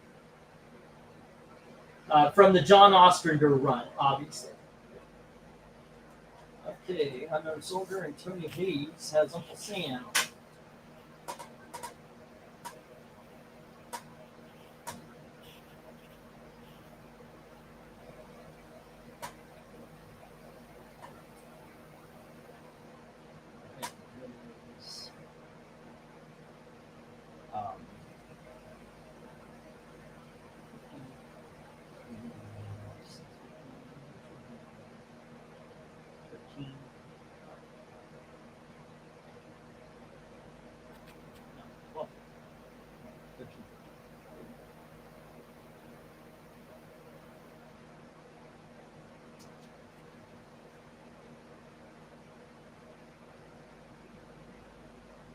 Okay, cool.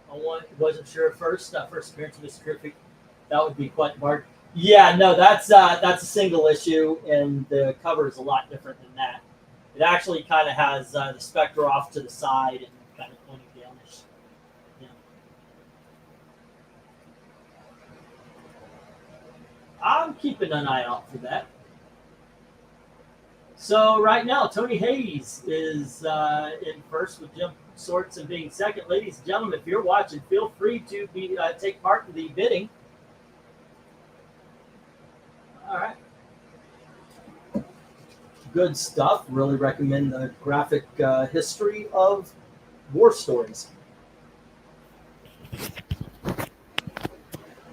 Yes, war stories are very graphic.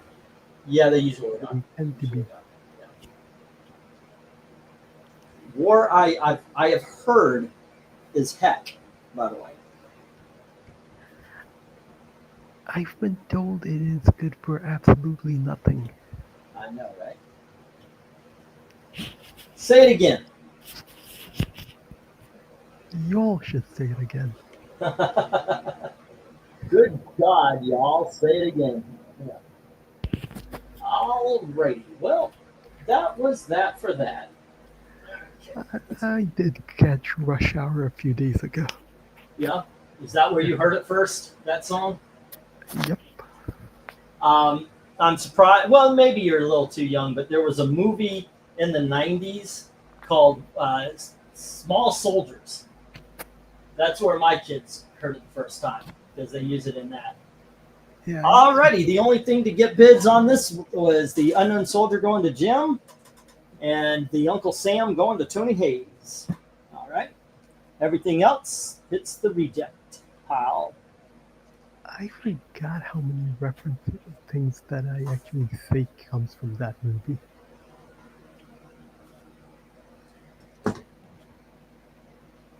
Because, like, I realize every time when the big bad dies, Carter goes, "You know he dead," and I actually say that every time a character dies. Ah. Okay, I'm going to bring this back since it was kind of hidden for a while. Here is the Inhumans set. And next up, we have Fables, book 13. Highly recommend Fables. Alrighty. And this one I'm going to sell as a set for $60. Okay. $60. We've got The Walking Dead. This is a hardcover, book 1. Alrighty.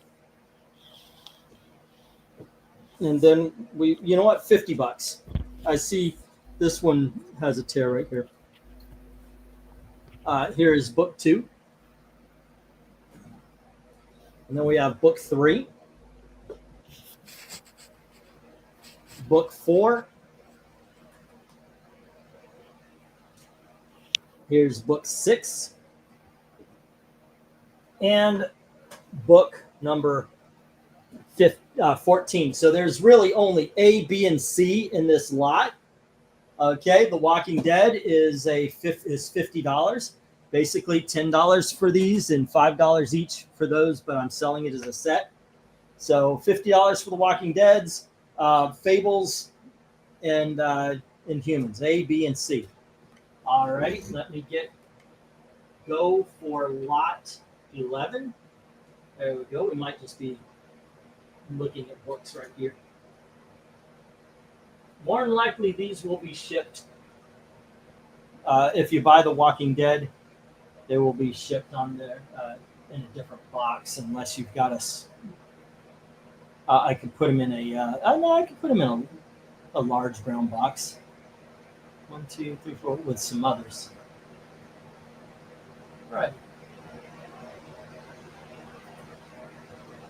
Let's see if there's any takers. Oof. All good stories up here. Have you read The Walking Dead? No. No. Not your cup of tea, right? You're a capes and tights kind of person, right? Mostly a capes and tights kind of person. The Walking Dead recently came out when I wasn't reading comics. Yeah, a little bit too old for you, or? No, it's something that I never got back to. I was thinking of getting back to during when they were releasing the deluxe covers, but basically going to grad school and all that, didn't have time. Oh, okay. The deluxe is the colored version that they're doing right now. Why'd you go color? Money. Right. They're basically selling the same books in colored format this time, and No, yeah, I know what you're talking about. The Walking Dead Deluxe. I had a couple of those in the past. I've had it number 1 at one point. A few of them. I have the Roger Daltrey solo albums. They're good. There's a song called Street Parade that I like. All right. Well, no takers on this so far. I wasn't sure if Zach, come on in, man.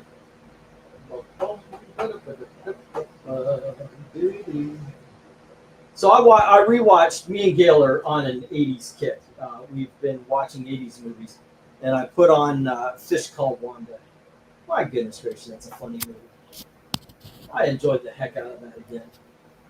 Some of these movies, it's been years, if not a decade or two, since we've seen it. Like, yeah, wait, say again?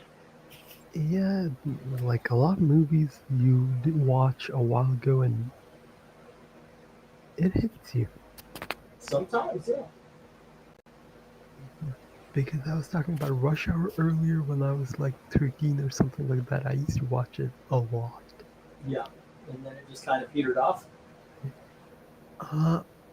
No, after that we got streaming, because those were back when instead of streaming I had to rely on DVDs for entertainment.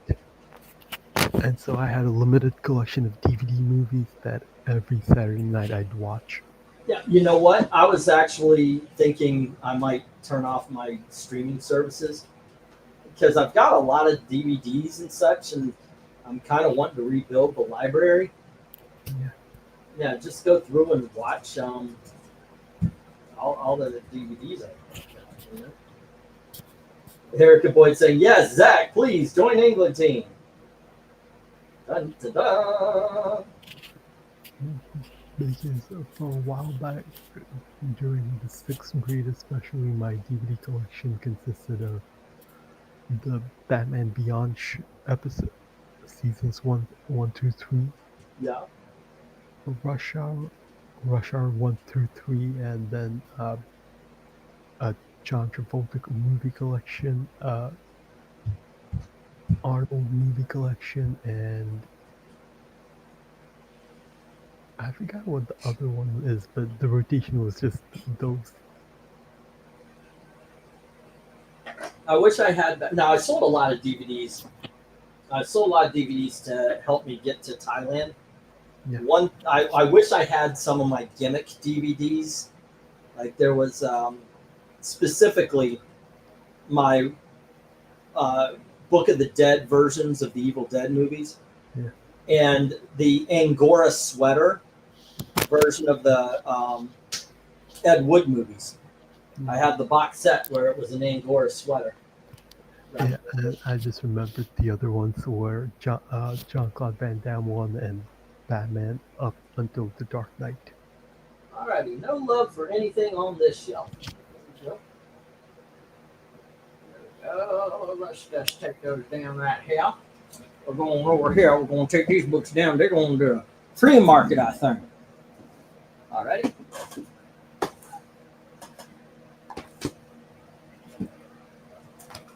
Oof. Yikes. There we go.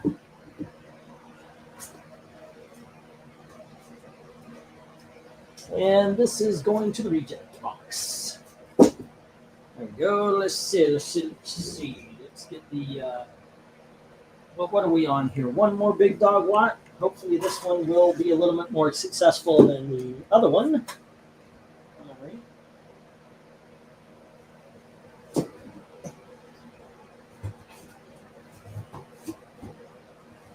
Let's see. What should go in front? Usually I put magazines on top. So we have Dracula Lives, issue number 4. There we go. And we have The Deadliest Heroes of Kung Fu, issue number 1. Now, thing about this one is it's literally about Kung Fu. I thought this was going to be like a Shang-Chi or something like that. But I'm telling you, man, being a ninja and all that kind of stuff, this is the back cover. It was really big, and I used to buy these kind of magazines all the time. But this is actually a magazine about martial art movies, martial arts themselves, martial arts stories. So all sorts of good stuff. All righty. Just wanted to give you a heads up because it's got a comic book cover. And I thought I was buying a comic book. Turns out I was buying a magazine. So there you go. All right. Done. Heroes of Kung Fu number 1. Is this that one time where everyone was kung fu fighting? They were fast as f***ing lightning, dude. All right. Oh, what's going up front? These are going up front. Let's see what's going in the back. You know what? There's 3 of these. We'll put that in the back. 1, 2, 3, 4, 5. No, I need 3 more. We'll put those up top and put these on the bottom. Hun, are you okay? Don't bring the cat down here. Yeah, put him on the bed or something in the living room. We need to take that bed down, by the way. All righty, next up we have Life with Archie, issue number 52. There we go.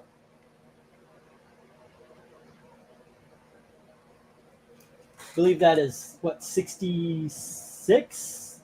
I know some of these are 66, some are. This is 1965, not 55, by the way. I wrote the wrong date down, but this is Archie, issue number 156. There you go. Oh.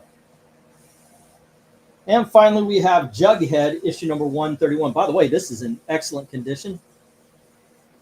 Alrighty. And that is 1966. So that's 1968, I think. And that's 1965, not 1955. Anyway, here we go. Let's bring this over a little bit. Bring this over a little bit. All righty. Okay, next up we have Marvel's Greatest Comics, issue number 30, featuring Fantastic Four. Alrighty, this is also in really good condition. All right, a little problem on the top and bottom, but not very much. Then we have Submariner, issue number 64 from the. Well, I didn't write down the date. There we go. And we have Batman Brave and the Bold, issue number 117. Look at that. Look at how solid that book is. There we go. Batman and Sergeant Rock. There we go. With tales of, what was this? Blackhawks and Green Arrow, Trial of the Black Falcon, Codename Mockingbird, and Nightmare Without End. Okay, there we go. And once again, I just got to show off because seeing these books in this kind of great shape is really cool. Then we have Magnus Robot Fighter, issue number 23. And issue, I believe it said 46. There we go. All righty, big bidding begins as soon as I get that go for lot. Shit. What just happened? Okay. Let's see, not lot shit, by the way. That's not what I meant to say. Alrighty. Go for lot 11, I believe this is, isn't it?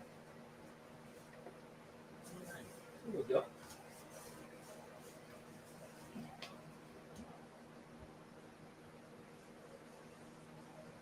Alright, get that glare off.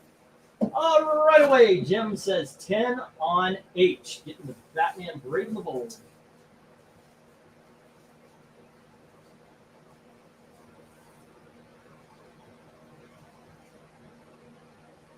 Alrighty, and Michael Taylor says 10 on H, missing out just a bit. It's 1050 or higher there, Michael.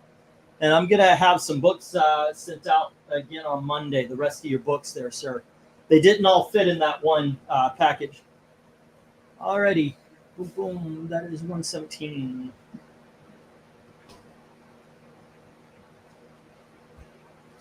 Tony Hayes says 8 on G, the Submariner bondage issue. All right. It's Tony Hayes. 8. All right, what do we got? 11 on H. Oh, 1050 says Michael Taylor. Okay. 19. 1050. And then Jim says 11. Alrighty, a little pushback. First of the night. 1150. And we have our first fisticuffs of the evening as we hit 4 bids. Right. Once again, here you go. While we're bidding on it, might as well show it off.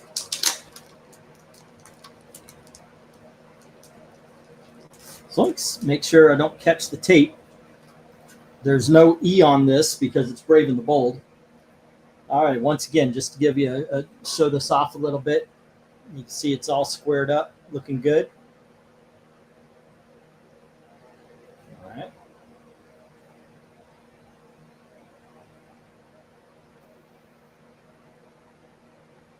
There we are. Here's the back of it as well. Little stain right here.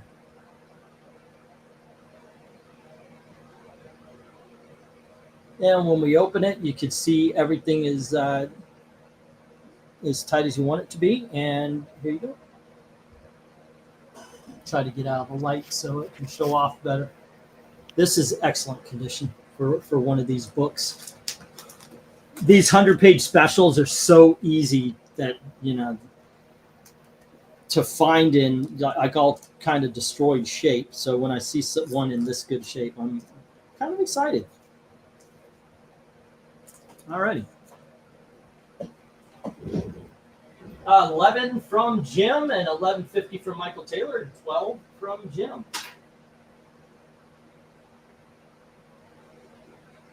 Alrighty.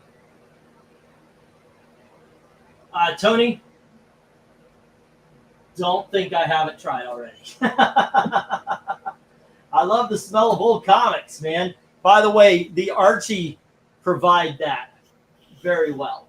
Just to say, just to be honest about everything, I do believe it's the Jughead. But yeah, they've got those.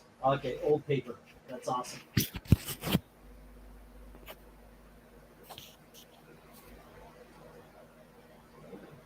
You're welcome, Michael Taylor. Alrighty, kids. No love for Dracula Lives or the Heroes of Kung Fu or the Archie Fantastic Four or the really no love for the Magnus Robot Fighter. We could do better, kids. We've got 1250 on the Brave and the Bold. Trying to make 270 tonight, and that's before we pay the bills. Just trying to get the next week's books. Smells to bring back memories. I know, right? I love that smell. I really do. I love the whole. I love the whole old comic smell. Do we hear 14 on H? No, but we hear 15. We hear 15 on H. Alrighty. As we hit our first Donnybrook of the evening. Do we hear 17 on H? I'll take 1550. We can hit the go that high, but in 50-cent increments. I always like to yell out in the middle of the night. Greed is good. Greed, for lack of a better word, is good. A lot of people forget that. No, I'm going with the Salem version. What movie was that? Start with a W. Which one? Greed, for lack of a better word, is good. I don't remember.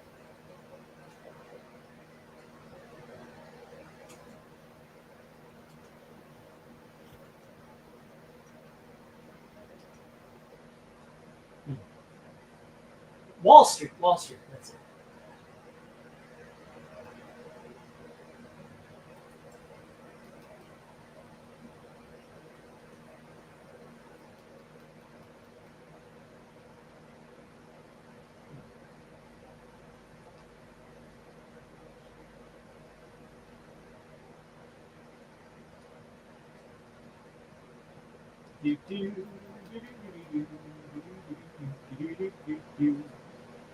All right, we have 15. What do we have? We have 1550.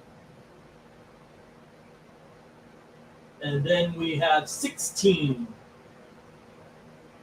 And then we have 1650. And we have a firefight. And if you had 1 hour, 47 minutes, and 53, 54, 55, time going on seconds, and no green, you won. Okay, I wouldn't say with no green, but okay. I appreciate it. Thank you. That's awesome. All righty, and we continue with 1750 for Michael Taylor. All right. And Tony Hayes with the shiznit. Michael Taylor steps in for the auction a little late and says, you know what, I'm going to lay it down.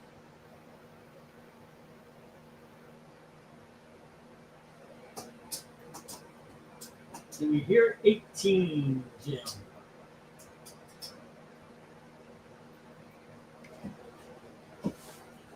Nope, we hear 20 from Jim.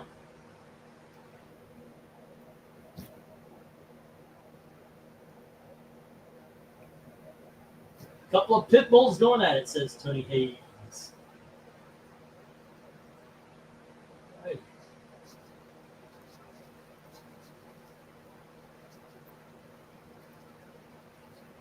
Well, this is definitely going to help, gentlemen. I certainly appreciate it as we get 2050 from Michael Taylor. 2050.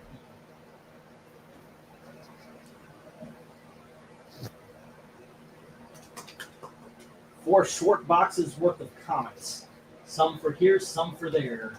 That's what we're going after. Lay down. Oh, I remember that song.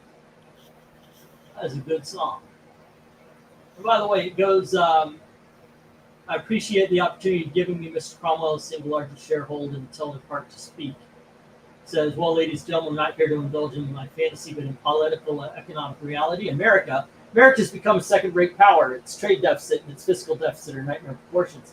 Now, in the days of the free market, when our country was top industrial power, there was accountability to the stockholders, the Carnegies, the Mellons, the men that built this great industrial empire, made sure of it because their money was at stake. Today, management has no stake in the country, in the company. And there's a big ass long line before he says, "I'm not a destroyer of." So this is a big speech, and it says the point is, ladies and gentlemen, that greed, for lack of a better word, is good. Greed is right. Greed works, and he goes on to talk about how it's a motivational thing. Yeah. Oh shit! MT comes back with 2050, and let's see, Jim folds. And Michael wins, and Jim says, all right, $8 on D and E, taking the Archie and the Jughead. All right, Archie and Jughead. And that is, one more time, 156, and Jughead 131. 131, Jim at 8 each. All right, and that leaves Dracula, the Heroes of Kung Fu, Life with Archie, Fantastic Four, Submariner, and the Magnus Robot Fighters without Holmes. I will make up a Michael Taylor page, which, Michael, don't worry about shipping tonight because it'll just go with the rest of the stuff, okay? Well, so long as it remains in the $10. Well, I could put it in a small box or a box and build that. Usually, filling those up is about $10. All right. Let's see. I usually like to just send priority, but because there's no question, you know exactly what you're doing. But I'll send that way if need to. Okay, and that is Brave the Bolt. 117. There we go. Okay, let me get the 1 minute warning here. And once again, no love for the magazines, The Life with Archie, Fantastic Four, or the Magnus Robot Fighters. So let's get the 1 minute warning. And let's say if you guys want to, let's see, what can we do? Take both magazines, we'll say 17, or take both Magnus Robot Fighters, and we'll say 15. All right, there we go, 1 minute warning.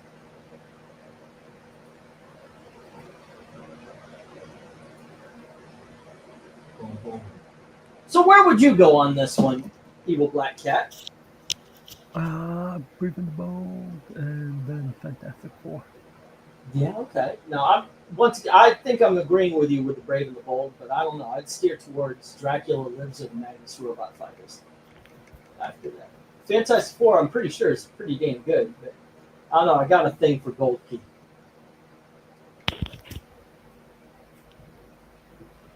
I dig on their books. All right, I need a Jim page, a Tony page, and I just made a Michael page. Well, that's actually all I got. Jim, Tony, and now Michael. It's only been the Jim and Tony show all day. All righty.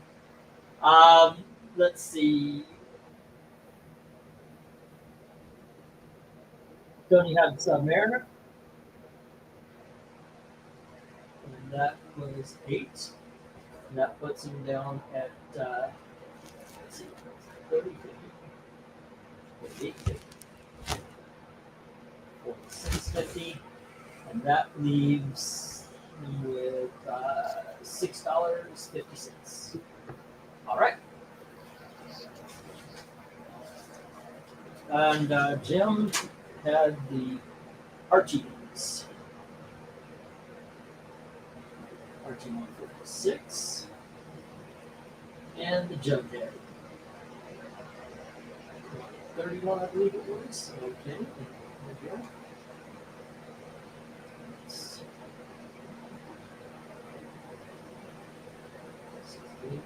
76. Alrighty, cool.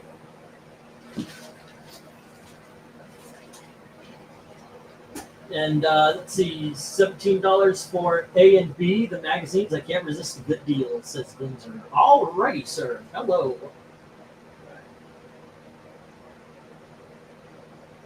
Windsor.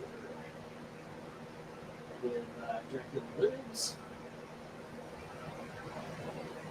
And the Kung Fu, Heroes of Kung Fu #1.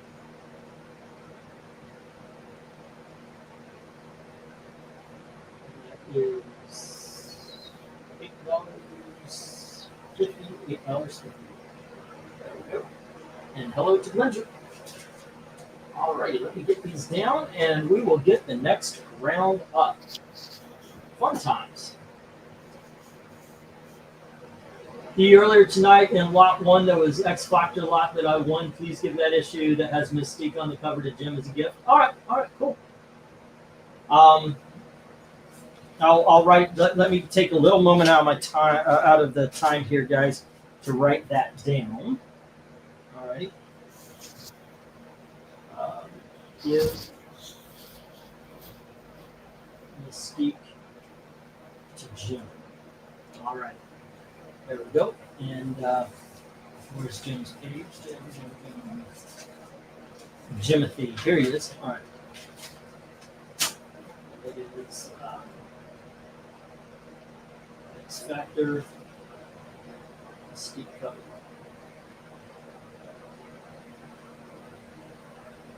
Alrighty, got it written down here.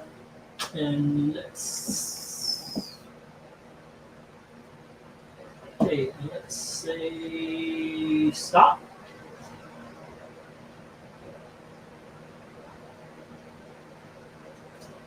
All right, and we'll get the next round, which I do believe we're just moving back to the $2 books.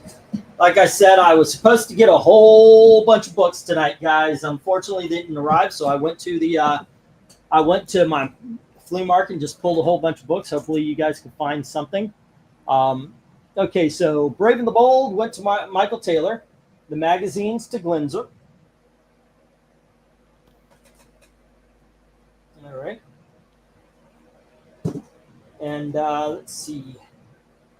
Archie and Jughead to Jim. No love for Magnus Robot Fighter, although I was offering 15 on those for both of them. And then let's see. No love. Oh, nope. Submariner to Tony. No love for the Fantastic Four or Life with Archie or the Magnus Robot Fighters. All right, here we go.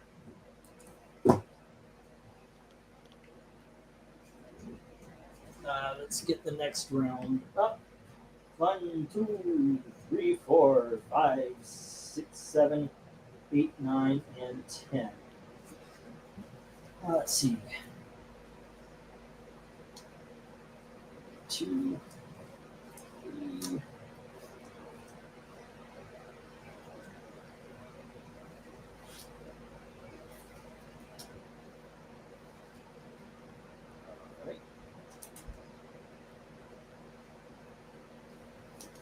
Okay, first up from the creative mind of Robert Liefeld, we have Extreme Sacrifices. That is issue 1 and 2. That's why it's a $2 thing. And then we have Nightman, issue number 1. And here we have Boris the Bear, issue number 13, the Punisher cover. And we have Claw, the Unconquered, issue number 1 by Chuck Dixon. And we have Strange Combat Tales from Epic Comics, March of the Dead. There we go. And next up we have Sam Keith, Mike Zeck, and Clearly Oil. And the trading card is inside, by the way. This is Satan 6, issue number 2. And we have Satan 6, issue number 3. Here is Ghostbusters, issue number 5, cover B. There you go.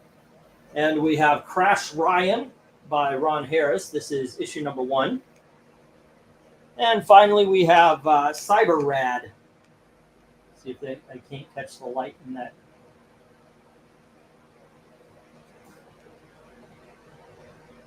Okay, I can when I'm not blocking it. But there you go. Okay, Cyber Rad number 1. All right.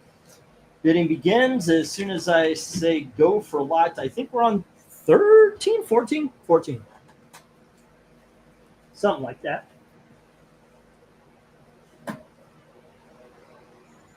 What was the last one?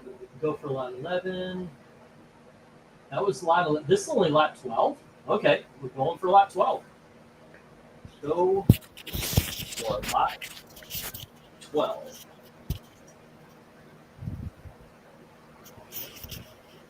There you go. Bidding begins at $2. Each, yes.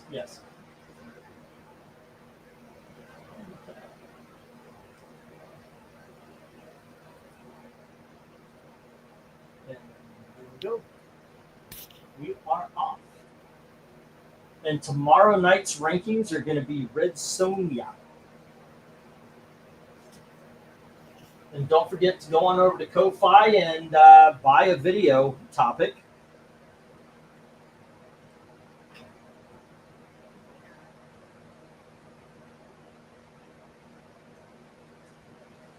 Let's see, F and G from Jim Sorensen. And that would be Satan 6, 2 and 3.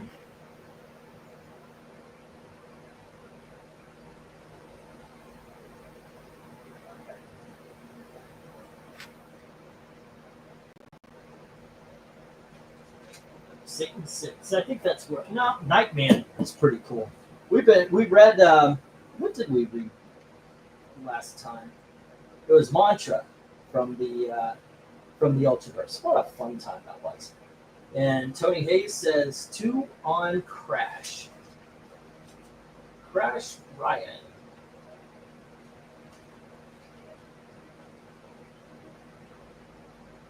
It is Crash Ryan. Number 1. Tony Hayes. $2. All right. Fun times. Yeah, I think she'd give Boris the Bear a try. Just because that's an awesome cover. I have none.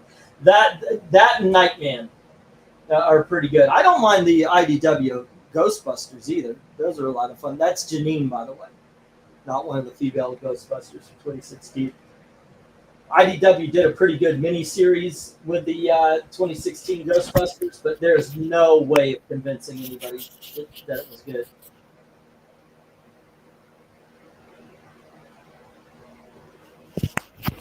There was a 2016 Ghostbusters?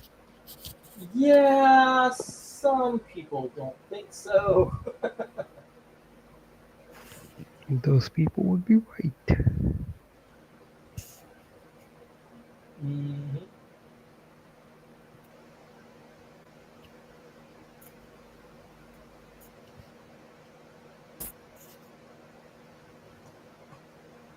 All right.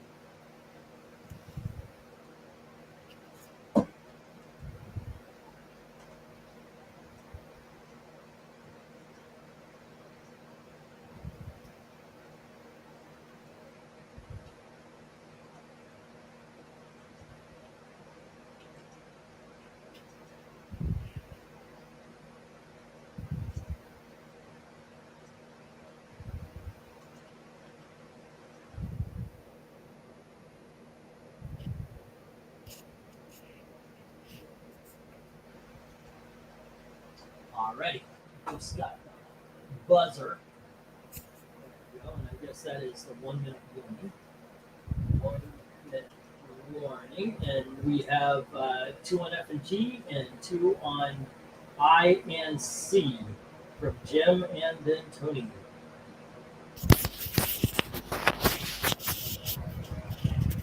giving it a try to Boris the Bear. Hope you like it. Seriously. So is there a Natasha the bear? There might just be. I don't know. You'd think that would be an opportunity they just couldn't miss, right?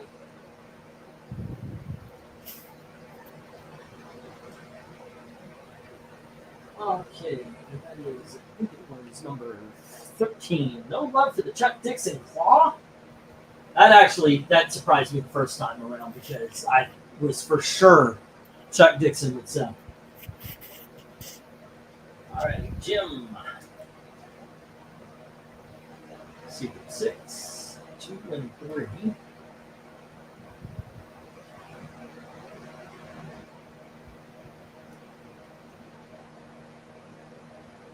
Okay, and Tony Hayes.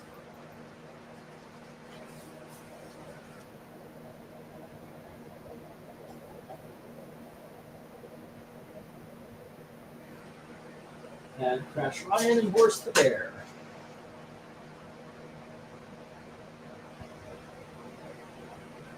Boris. It's 2-2. And that is forfeit. Alrighty, let me get the stop. Just think if 2016 Ghostbusters had respected the original movies, that would have been. That's true. That is true.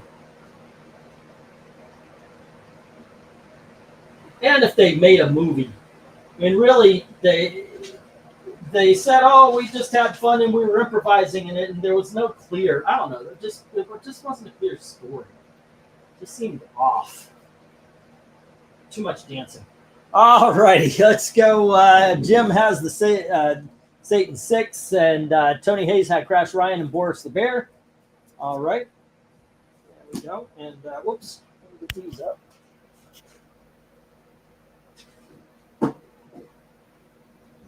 And the rest hit the reject box. There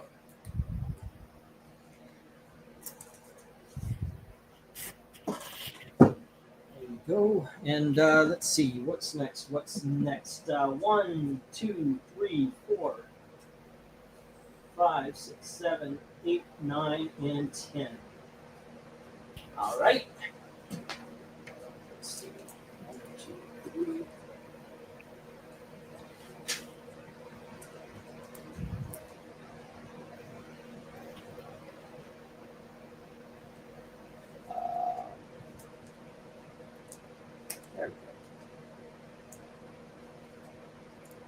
Okay, so first up we have Dark Hawk Annual number 1. And we have 4, issue number 6, the Thanos variant. And we have Secret Origins, issue number 46, first appearance of Arm Fall Off Boy. We have Showcase 93, issue number 1, with Catwoman and Blue Devil. And we have Year of the Villain, Captain Cold and the Rhodes Acetate cover. And then we have Ghost Rider. This is issue number 14 with Way and Saltarez. This is year 2007, so this is way before any of the bullshit. Here's issue number 15. And we have issue number 17. And then from Topps Comics, we have Hercules, The Legendary Journeys, issue number 2. And finally, we have Deathlock issue number 1. Bidding begins at $2 each. As soon as I get that Go for Lot, and I guess it's 13 then. Yeah, Go for Lot 13. All right, Go for Lot 13, still on the $2. Okay. Let's see. I'd go for the Ghost Riders first. Tell you the truth, get all 3 of them. I know that's the big payoff right there, but they look awesome. Secret Origins first. Yeah, Secret Origins first because of the clubhouses and the Arm Fall Off Boy. How about you, Eric and Boyd Black Cat? Catwoman followed by the Ghost Riders. Not bad at all. And Tony Hayes says 2 on the Dark Hawk Annual number 1.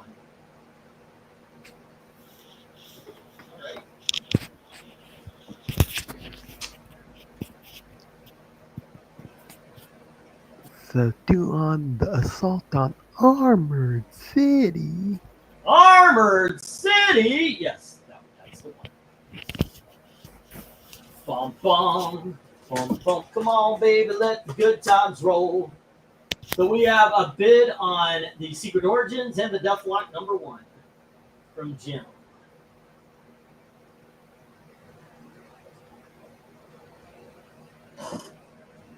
Secret Origins #46. Deathlock #1.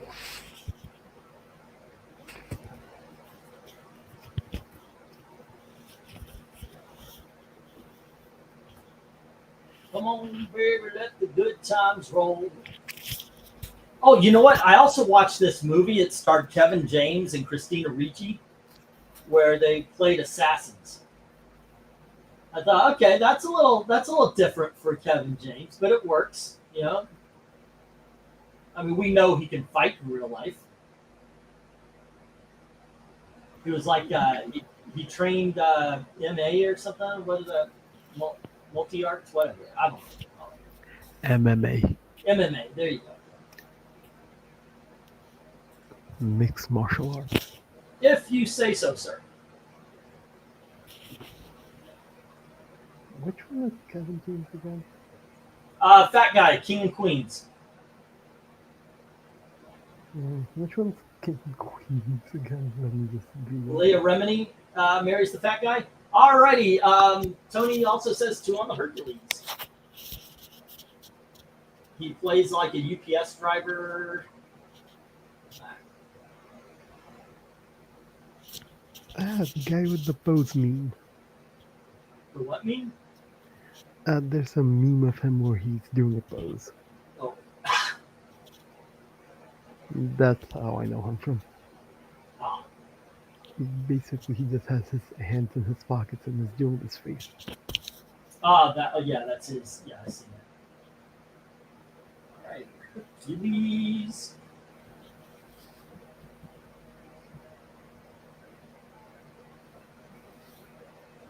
All right. Kevin James. Yeah, that's his name. Jim was Secret Origins.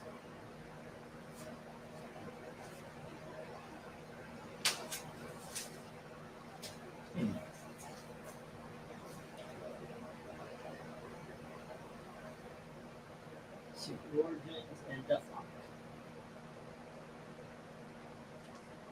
Oh.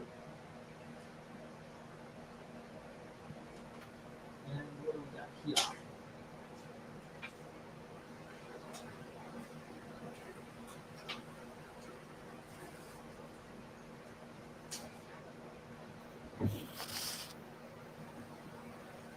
Got the other stuff for Tony. All right, let me get the 1 minute warning here.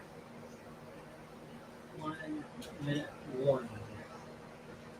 All right. And so far, there's no love for the Thor, the Showcase, the Captain Cold, or the Ghost Riders. That one surprised me. I thought the Ghost Riders would go. Sometimes that just happens. Like, oh yeah, these people are go for this, and then it's like, nope, nada. Tis what it is. But what is it? Say again? But what even is it? I have no idea what tis is.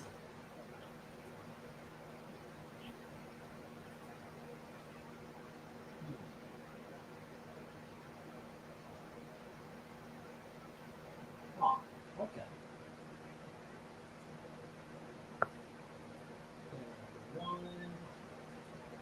We're about 10 seconds away from the stop. That Deathlock issue is a good one to have, says Tony Hayes, and Jim does have it, as a matter of fact.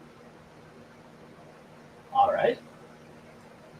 And there we go. Here is the stop. Because I got that ringing in my ears. Okay, and let's see. One more time around the block. Tony Hayes has the Hercules. All right. Nope. Had one other. Darkhawk. There we go. Jim had the Secret Origins and the Deathlock. Everything else hits the floor.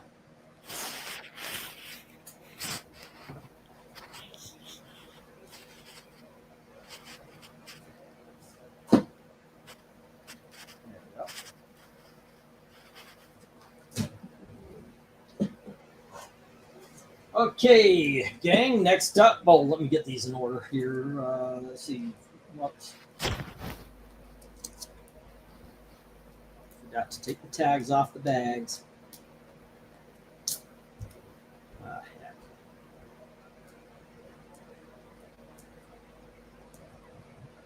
Tag residue. Okay, there we go. Pretty much off. Let's see. Issue 35, 38. And the others. Nope. And we got Girl Frenzies. Let's put that on the front. I mean, 1, 2, 3. 1, 2, 3, 4, 5, 6, 7, 8, 9. What? Just 9? And didn't bring in 10? What is that? Okay, don't have anything. Anything? Yeah, just looks like I got 9 this time around.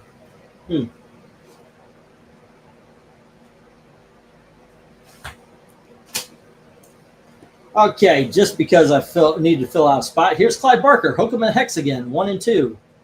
Alrighty, then we have Justice Society issue number 35. And we have Justice Society issue number 38. And here is Hawk Girl issue number 50. And we have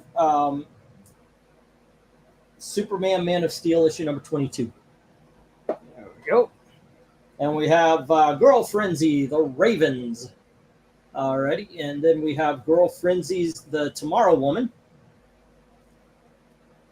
And then we have Jonah Hex, issue number 37. It has some waviness from water being dropped on it. Then we have Lethal, issue number 1. And finally, we have Sam Marie, issue number 8. Bidding begins at $2 each. Let me get the go for lot number 14. All right. Go for lot 14. Here you go. If he printed off a decent-sized picture of my beautiful face under the display set, I'd give him $20 good for 4 weeks. Your beautiful face. A display on the shelves. On his display shelf on Section A. $20. All right, you'll see it within 4 weeks. All right, no, I'm nothing if not a whore. So yeah, expect it. Oh, hold on, guys. I'll be right back.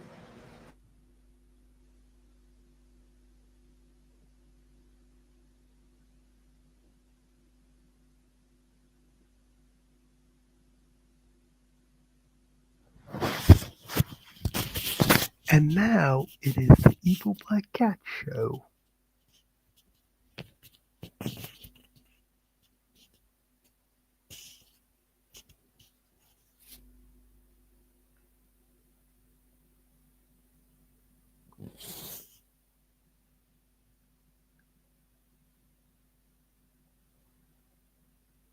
So, what has everyone been reading, watching, or streaming?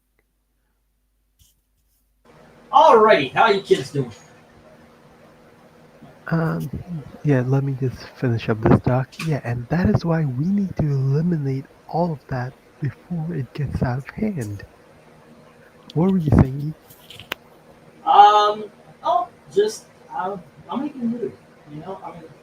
I am. Gail and I have had a great, as I said, a great staycation. It's slow night, but I'm not letting it get to me. It's just really cool. We are trying to make 200. Actually, I'm trying to make over that so we can actually put gas in the car and such.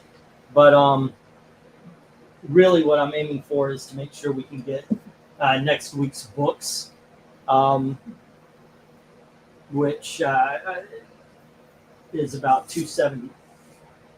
I was supposed to get a big order of a bunch of copper, silver, and bronze that did not come in. I was so looking forward to it. There's a lot of good stuff.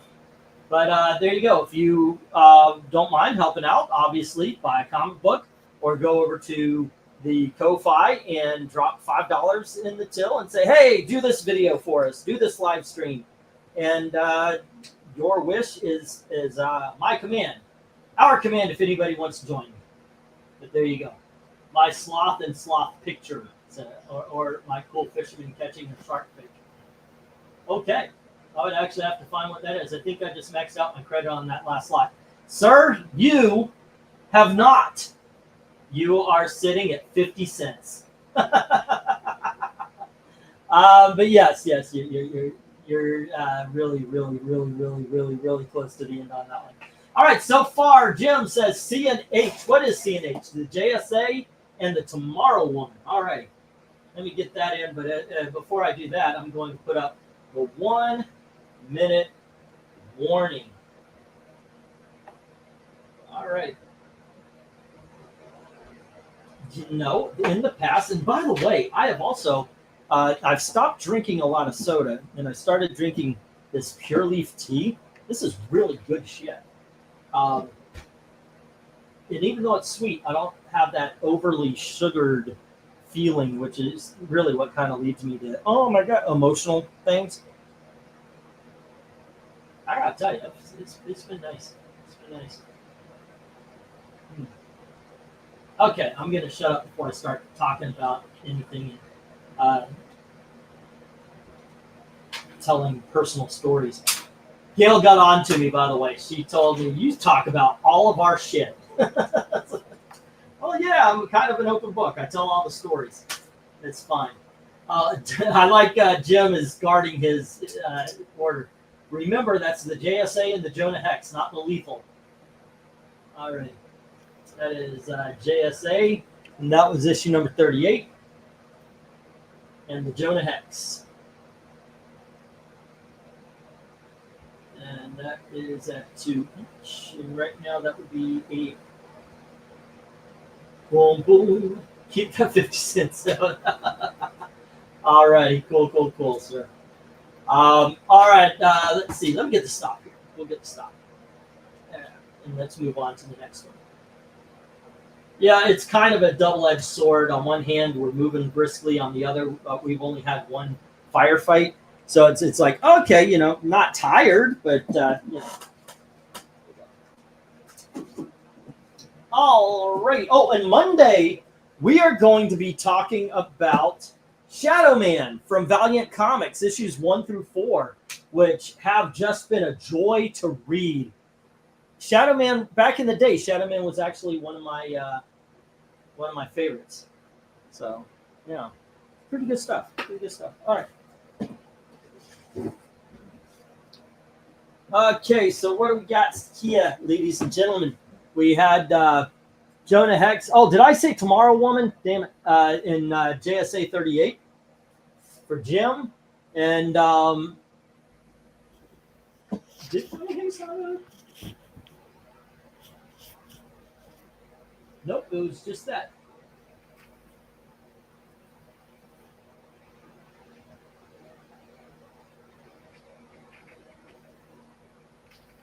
All right. There we go.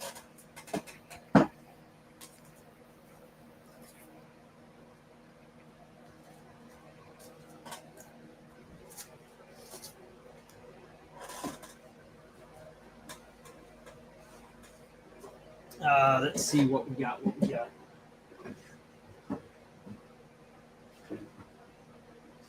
We are going back to the dollar lots.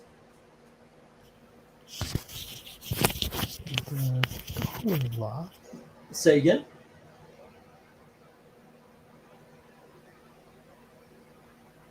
What'd you say?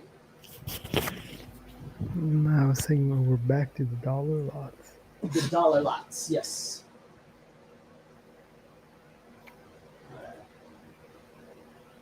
How many lots are left? Well, this would be 14, right? No, this next one would be 15. So 15, 16, 17, 18, 15, 16, 17, 18, 19, 26.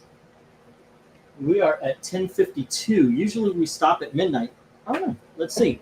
Well, they didn't sell last time, but here's Wonder Woman number 19 and Wonder Woman number 20. And remember, the last lot, if you want to combine them, if you want to buy both lots, that was from 10 to 18, a full run. Here's 19, 20, 21, 22, 23. So at least up to 23 there. 10 to 23 is a full lot, a full run, if you wanted to go back and buy the last one. And this is issue 33. And then we have 38. And next up we have 41 and 71. There you go. As well from the newer stuff, 754. There we go. Bidding begins at $1 each. Let me put the go. All right. And that's go for lot 15.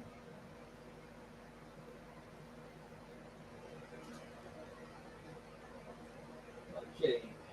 And there we go. Let's see if there's any love for the Wonder Woman. Let me hit the start.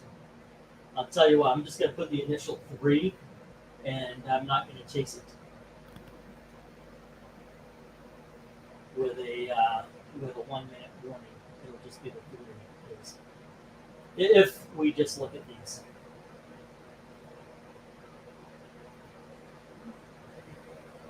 Okay.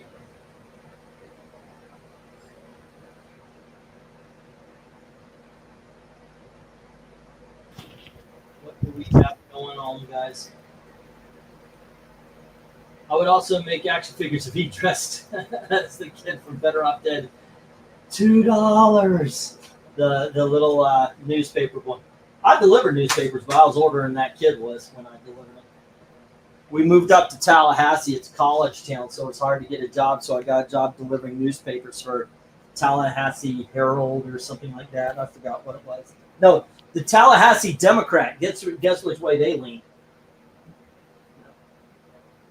It made money, though. People still even buy newspapers back in the U.S. Well, it was, what I'm talking about was in like the late 90s, 97, 98, 99, around there. Yeah. Yeah, about 90. It was 96, 97 because by 2000, I was working at Universal. Hey, Eric, how's it going? What a clusterfuck. Really? You skipped the auction for a clusterfuck, huh? I know you regret it. No, not even a little bit. But, Major League Baseball has this great idea. They've been promoting it for over a year. They built a stadium in the middle of a racetrack, but you know what they didn't count on? Cars? Fucking deluge for hours. The place is underwater. Wow. Well, it's not literally, but I mean it was supposed to start 7:15. It was over a 2-hour rain delay. They finally got the game started. Didn't even get through the first inning. Yeah. That's sad to hear, man. I know you were looking forward to it. Now they're going to play it tomorrow afternoon, but out of the 85,000 people that were there, how many of them are going to be able to come back tomorrow? Yeah, it's true. Where are all those people going to stay that came from all the place? If Major League Baseball were cool, they would foot the bill to anybody that can stay to put them up for the night. Yeah. Hold on. I mean, please keep talking. I'm listening. I just even though they theoretically wouldn't have to, but it'd be a nice gesture because a lot of people that really planned a lot around this I mean, tomorrow would be the day they'd be driving home, or so they'd be driving home tonight. But they should do something for them, especially the ones that waited it out. But they ran out of food before the game started. Wow. Yeah, I mean, this place usually has twice that many people for racing. Yeah, did they not consult? I mean, how does that work? My guess is, just that. They thought that the baseball crowd wasn't going to be as big as the racing crowd. No, they knew what the crowd was going to be. But they either couldn't get enough workers or didn't order enough food or whatever. But, I mean, it was a disaster. Baseball fans just eat more than racing fans. 1, 2, 3, 4, 5, 6. No, I doubt that's it, but they did something. They messed something up. No question. Okay, next up we have X-Men number 26. And then we have Extreme X-Men number 35. And here's Uncanny X-Men issue number... Uncanny X-Men Poptopia issue number 2. And then we have Astonishing X-Men issue number 11. There we go. And we have Astonishing X-Men issue number 27. And here's Astonishing X-Men issue number 26. So let me move those. And here's All New X-Men issue number 12. And New X-Men number 146. And X-Men Collector's Edition Year of the Mutants. I guess that's like a review book of some sort. All right. Let me get the go for lot number 15. 16. Go for lot 16. All right. There we go. And we will see where this takes us. Well, I'm just chilling tonight, Eric. This is just a relaxed evening. I'm sacrificing a shoestring. To the cat or Yep. to other reasons? Don't kill yourself. No matter how attractive evil black cat might find it, you can't kill yourself, sir. No, it's either that or she tears under the table, went right after the wire, so had to give her something to distract her, so the shoestring had to go.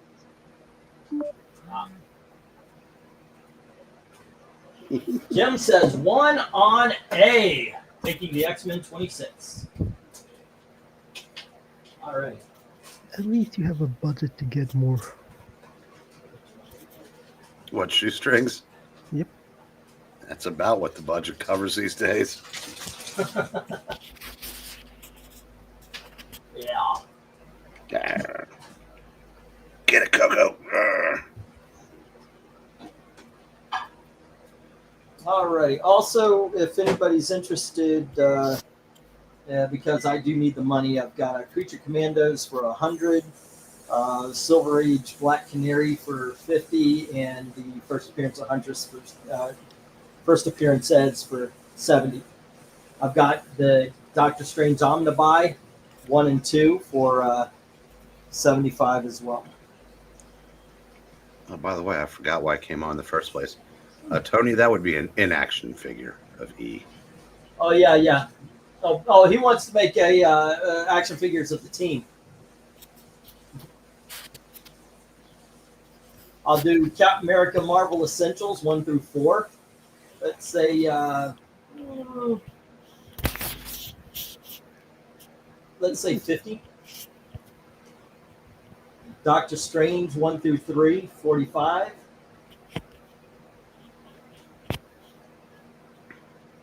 Because of the condition, 1, 2, and 3 of Amazing Spider-Man, I'll go 25.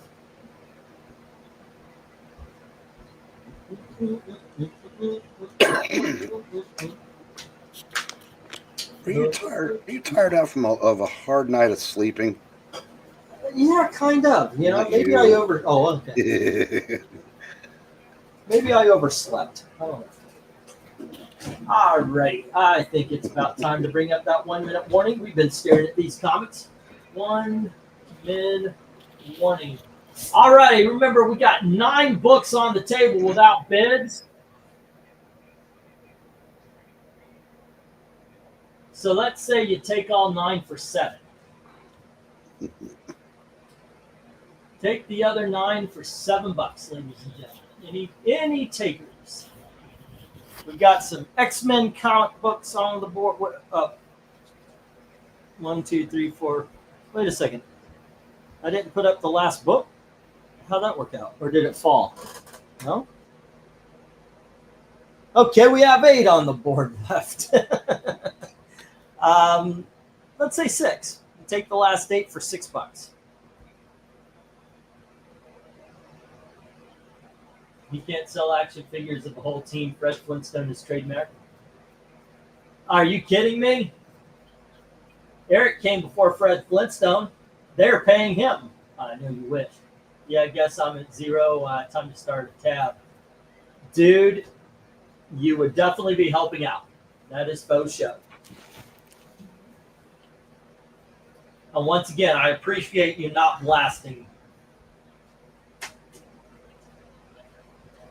a single auction.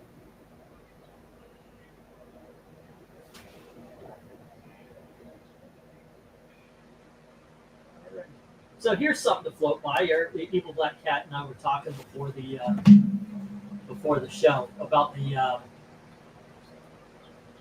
the credit thing, putting a limit on it. Like, okay, if you buy this much credit each show, you can only use a certain amount. What do you think, Eric? I would run that by the people who have taken part in that. Okay, well, yeah, Tony Hayes is definitely one, but he is actually, like I say, he's cool enough. He doesn't ever blast. And a couple of times he was at 100, but the auction was doing well, you know, so didn't feel it. But okay, what do you think about that, Tony? I mean, it is kind of limiting. I can understand, but it was a thought to make sure that Gail and I could pay the bills. But I do like to read stuff by everybody who's doing this anyway. Oh, I got to stop, and I didn't take the books down. Let me take the books down. A went to Jim, and the rest hit the rejects. I got to admit, this is about how I thought this auction would go tonight. That's probably why I'm very relaxed, even though we're nowhere near the goal. It's like, I'm grateful for what we got. 1, 2, 3, 4, 5, 6, 7, 8, 9, and 10. Okay, kids, next up, we've got the Youngblood Yearbook, issue number, well, it's the Youngblood Yearbook. There was only one.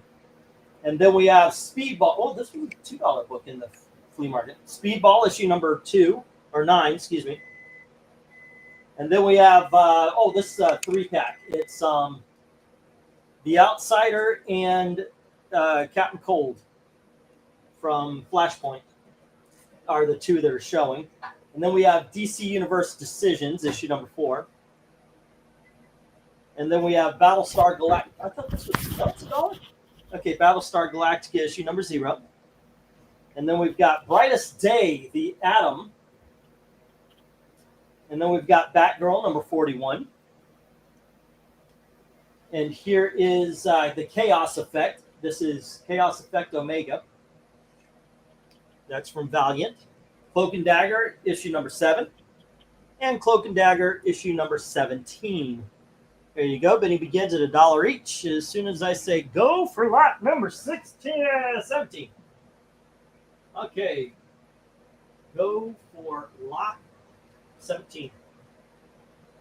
Let's see. I do my best not to bid anyway, even though I have a credit to do so. So in the end, I'm not spending any more than I normally would. Okay. Yeah, but I wonder about it because it sounds limiting. Hey, do this in advance, but I have seen actual bookstores and comic book shops though I see it where if you get credit, they only allow a certain amount of credit per. Like it's like you get credit, but it's only on half price. So like if a book's $10, you're credited 5, but you owe 5. Jim says $1 on G, I, and J. Alrighty. And that is G is the Batgirl, I and J are the Cloak and Daggers. All right.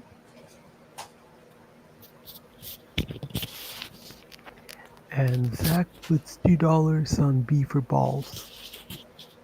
All right. It's G is Batgirl. Batgirl. Batgirl. Where do you come from? Where do you go?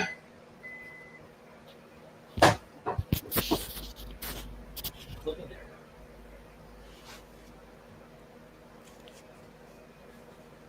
And that was 7 and 17. I don't know. I'll think about it.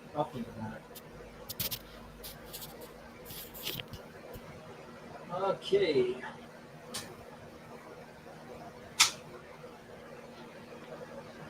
Boom. And Zach needs a page that says Speedball on it. By the way, I do look out for Speedball issues because I know Zach is interested. You know when I hear people talking about a title, but I know New Warriors and Speedball, but I don't know what issues of New Warriors you need, Zach. I thought you might need the later issues, but I had some, and you showed little to no interest. So if you have numbers, I will be on the lookout for them if you want. I'm watching Ian B. Always. Okay. He's not watching Ian B. I'm watching Ian B. Always watching. Always. He's got cameras everywhere. What you making?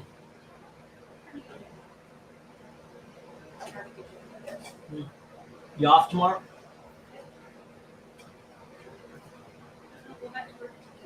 Are there those barbecue tender things from the? Yep. Yeah, did not like those at all. Wow. I need almost all issues of the New Warriors after issue number 1. Oh, okay. Jim's chiming in. All right. Putting a limit on the credit spending would not be a bad idea. It will keep the customer coming back each week. Spending. All right. What do you think? Well, because I was mentioning 50. Don't go over the 50 mark.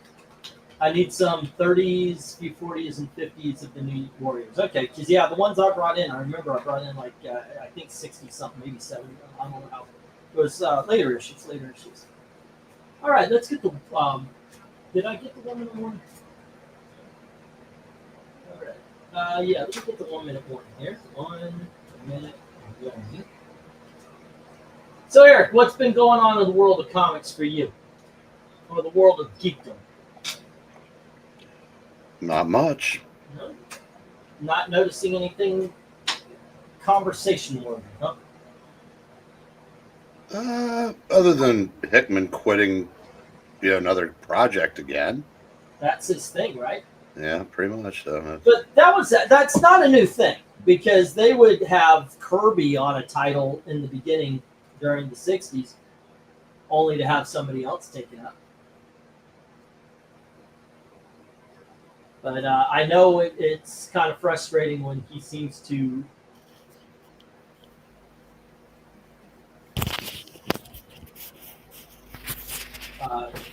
do it a lot. Now, is it him quitting or him just being fed up with Marvel editorial getting his way again? Oh, maybe a little bit of column B. I thought they pretty much had left him alone, but then he endorses Dennis Camp, which that to me that's like when Scott Snyder brought Mags into his writing workshop. Yeah, but that was Mags being Scott to be in the workshop. This is more akin to Jeremy Adams being friends with Tim Sheridan. Well, they can be friends all they want, but I mean, for Hickman to say, I can't think of anybody better to write the ending of this, story than Dennis Camp, who is a terrible writer, a a cancel culture supporting hack. That the only person I know that likes his writing is Zach, and Zach because Zach is way more forgiving than anybody else I know that reads comics. That's because he has terrible taste.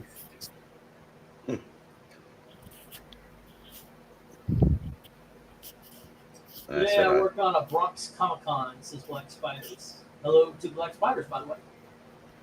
The difference between Kirby quitting something and Hickman quitting something is that Kirby usually still had like 3 other books going. That is true. That is true. And he quit mainly because he wanted to focus on the other ones. Alrighty, and let's get the stop here. There we go. He asked around to people who prepay and see what they think. I just did. Actually, it's you and RDV nowadays. Not Comics Division. Darkness Comes used to do that, but he hasn't shown up around for a while. So it's Darkness left and never came back. Darkness left and never came back. Yep. All right, so Zach had the Speedball. Jim had Batgirl and the Cloak and Daggers, and I do believe that's it. All righty. Let's see. 1, 2, 3, 4, 5, 6, 7, 8 books. Although 3 of them are actually in one. 1, 2, 3, 4, 5, 6. Going to the reject box. This is the first time in a long time we had to get another box for the rejects.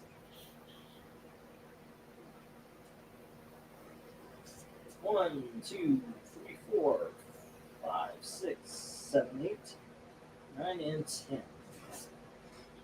All right.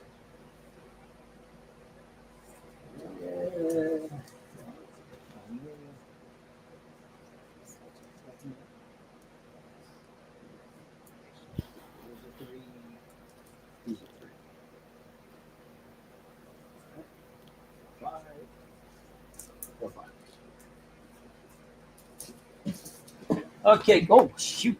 Here we have, let's see, X-Men issue number 39. And we have all new X-Men issue number 4. And we have Ultimate X-Men issue number 44. We have Ultimate X-Men issue number 84. And Ultimate X-Men issue number 99. And we have X-Men Unlimited issue number 21. And here is Wolverine and the X-Men.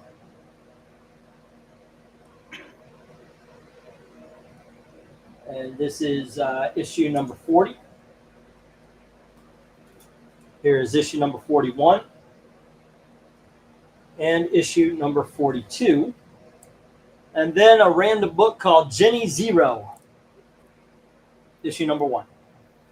All right, bidding is at $1 each. As soon as I get that go for lot number, what are we on, 18? Go for lot 18. All right, cool. Black Spider says, I had the honor of meeting Keith Williams today. Who is Keith Williams?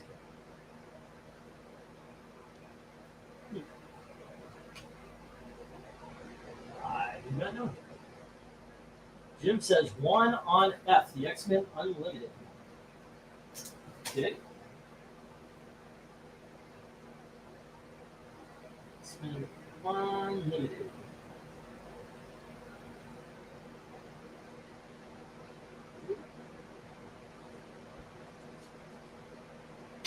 Let's see if anything else sells here. Oh, goodness. All right. Okay. Anything else? Anything else of conversation? Conversations happening with me. Okay, so I looked up Agents of Atlas just to get a look at what it is. They're part of the Dark Reign. Is that what you're talking about, Zach?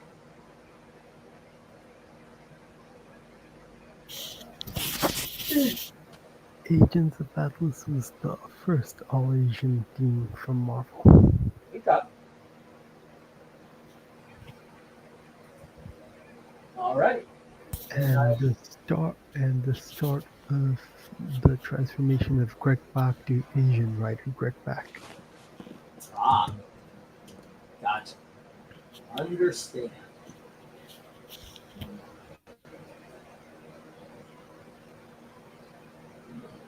So he traded his talent for that, right? I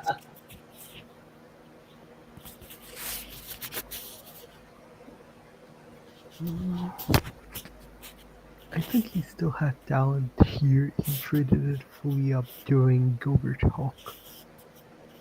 I don't know. I'm starting to wonder if he wasn't like the Brady Anderson of comic book writers, and I'll explain that.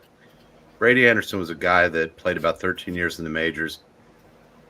The most home runs he ever hit in 12 of those seasons was 18, but in that other season he had 50. And as far as I know, he was not on steroids when he did it. He just had that 1 year. I'm just wondering if Planet Hulk was his Brady Anderson. Yeah, but after Planet Hulk, he also did War Hulk, which was... Well, I'm talking about the whole thing in general, like the whole thing associated with that entire storyline.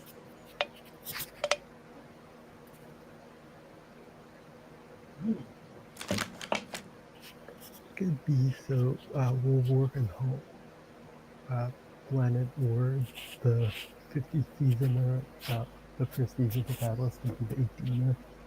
The rest are just back shoots. All right.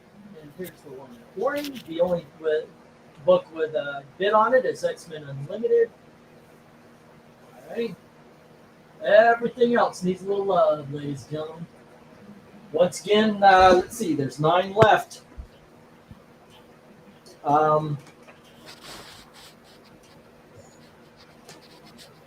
We'll do 9 books, $7.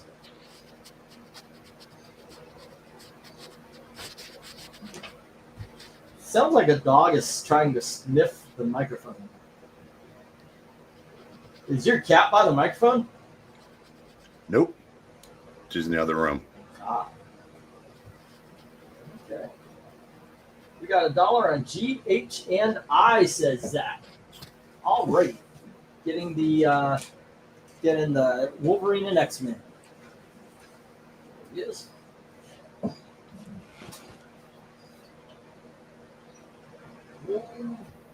X-Men 40, 41, 42. Okie dokes.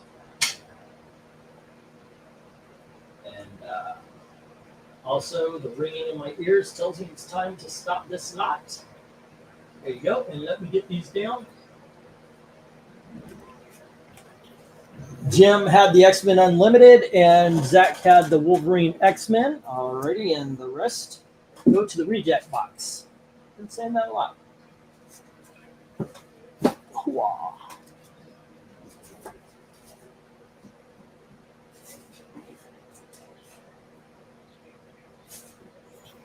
Alrighty, let's see. 1, 2, 3, 4, 5, 6, 7, 8, 9, and 10. Oh.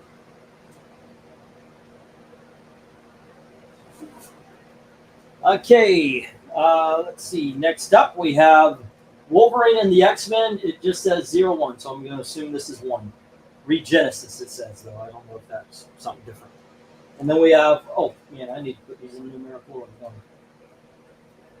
3, we got 9. Sorry about this, guys.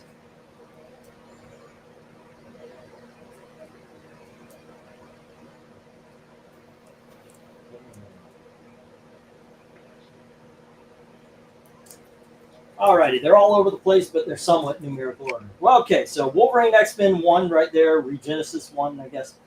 Then we have Factor X, issue number 2, excuse me, issue number 3, and issue number 4.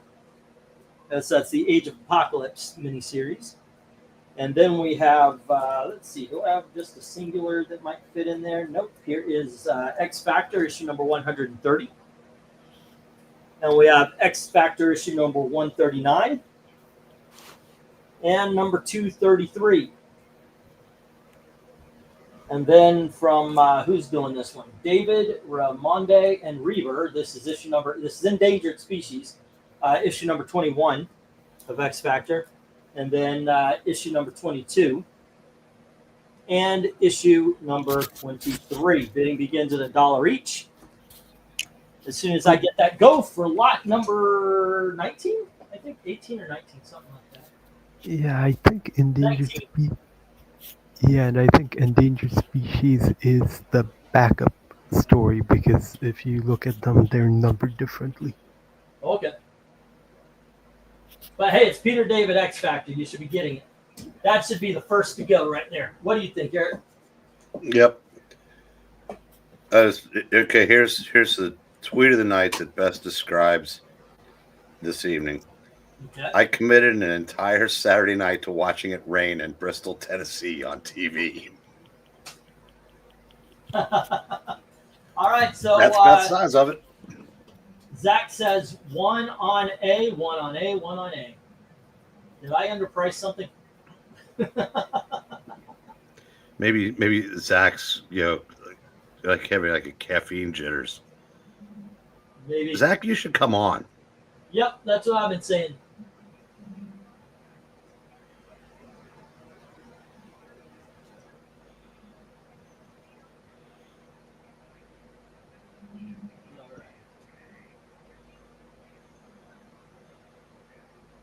What issues of X Factor are the ones on E and F? Hold on just a sec. Yeah, Tony, I turned over because unlike Drew Franklin there, I didn't have the patience to watch it rain constantly for the entire Saturday night. I have severely underpriced. Zach, I'm gonna be a douche. Oh my goodness gracious. What I already forgot what was up there. Wolverine and the X-Men number 1, newsstand edition.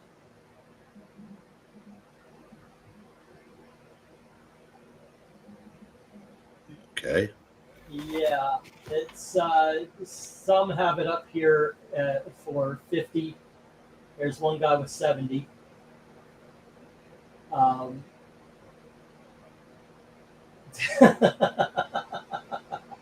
Even the non-newsstand is going for 5 to 10, dude. I mean, I know the excitement kind of linked it to it, but holy shit, dude. Jesus. Damn it.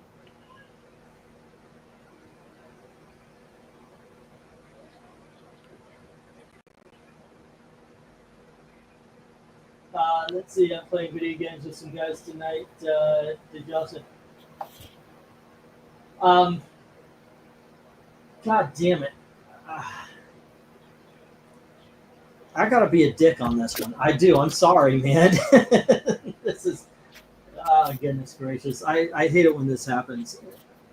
But I can't let this go for $1. Which series was that? I mean, which one? The 2011 or 2014?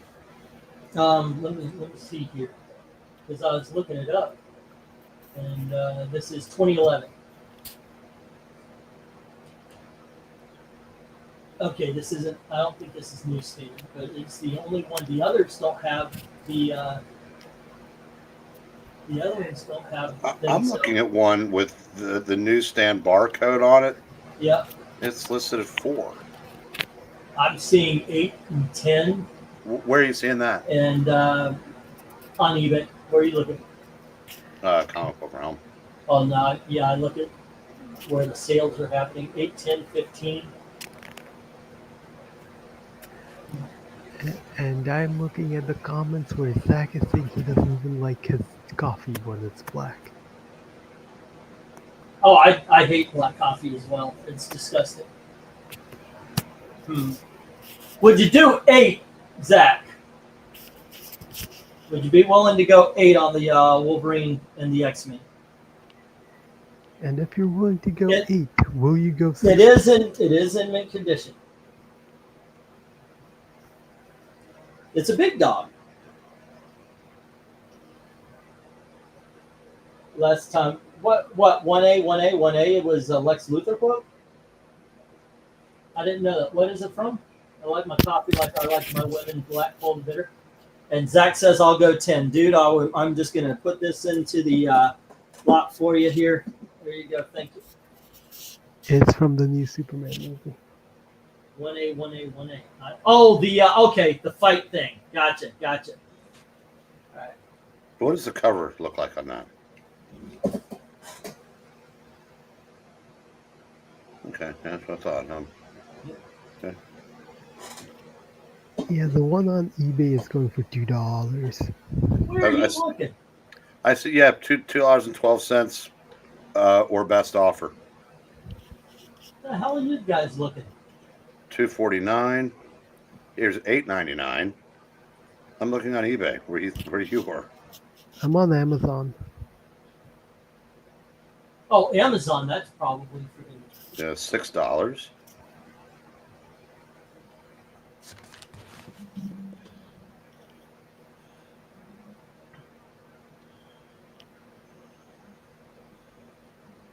Oh, cool. That's what I was looking at.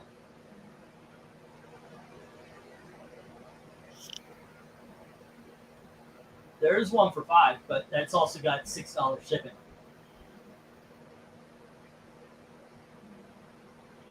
That kid's got $69.99. So out of his mind. That sometimes happens. Sometimes people just go for it. Well, listen, and then if you scroll down, it only takes one. I mean, that's yeah. All right, but y'all should definitely be looking at those X Factors. Show Peter David more love than Marvel did, says Zach. What are you talking about, Zach? Marvel gave him a 2-page spread after he died. Right. All right, so and I'm probably written by Stephanie Phillips. yeah, let's get the 1 minute warning. Don't be ridiculous. I do recommend those Peter David X Factor though. I'll tell you what. Get the Peter David 3 for $5 for somebody who hasn't experienced Peter David X Factor. 3 for $5. Well, right. If it's $1 a lot, why would they pay $5? Oh shit! Yeah, let's. Okay, I want to do something else. We'll go $2 for the 3 X Factor. $2.50 for the 3 X Factors. Mystery is Miracle Man number 3 still available? Yes, it is. Yes, it is. Would you like it? I believe it was in the $3 lots. Black Spiders, Miracle Man. Number 3. $3. Yeah, go on through the books there and see if there's anything. There were some great trades and such as the big dogs today as well. Nottingham, Legion, Elfquest, Red Rooster. Where is that? Oh, it was a $2 book. Okay.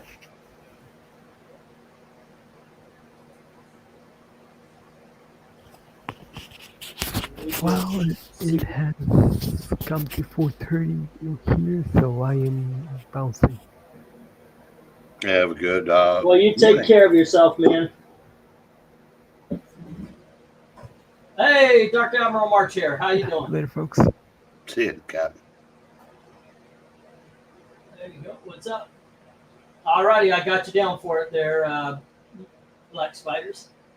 I gotta write that down because Brian Stam is the same initials. Black Spiders. All right. Let's see. As far as these are concerned, they're all going to hit the reject box. Okay. There we go.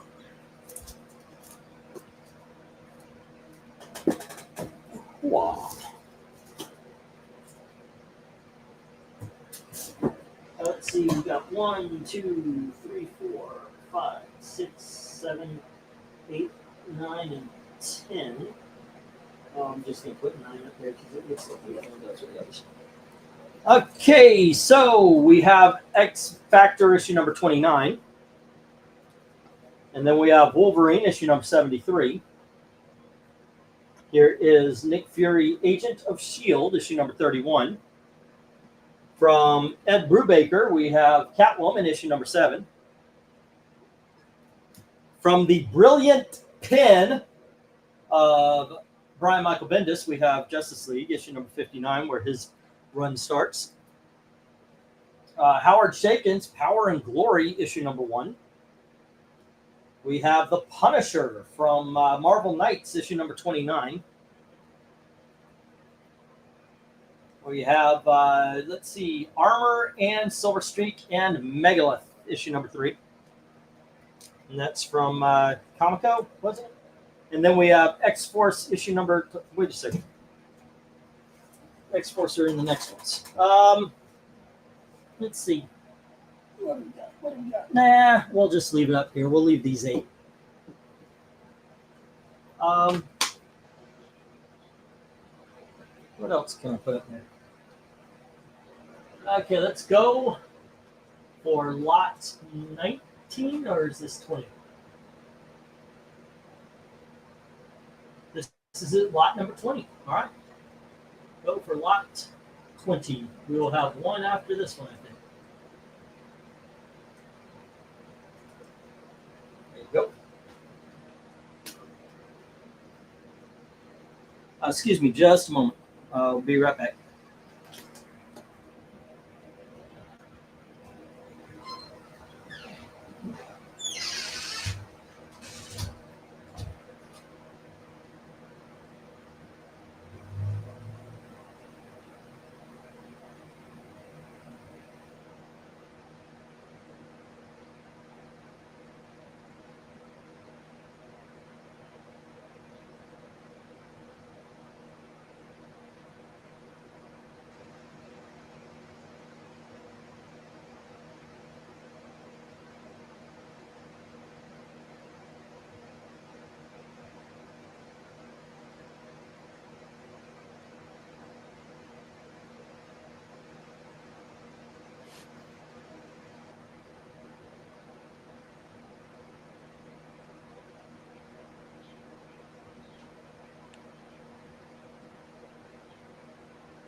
All right. Let's see. Look, Austin is asking about any big dog comics that didn't sell. Yeah, a couple of them. Let's see. We got one on B, which is the Wolverine from Jim. I saw this week is Happy Gilmore. It was funny. That was all right. It was an okay movie. Okay, and that is Jim 1B, the Wolverine number 73. Alrighty, is Jim right now sits at 93. This will put to 94. Wolverine 73. All right, so big dogs. Oh shit, big dogs that didn't sell.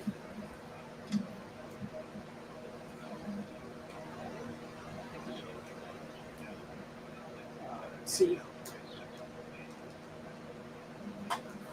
We had Marvel's Greatest Comics issue number 30 with the Fantastic Four.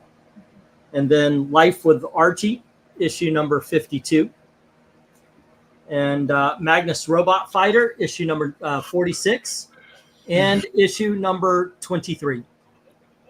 Those were the straight up big dogs that didn't sell. I had some trade paperbacks that didn't sell as well. All right.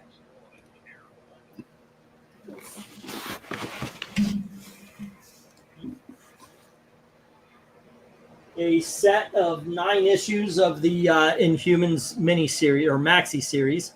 So there's 3 missing. Issue number 2, issue number 5, and issue number 11.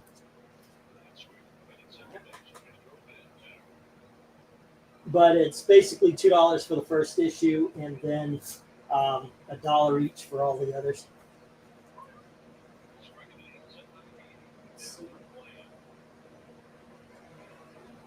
Batman the Button with the lenticular cover didn't sell.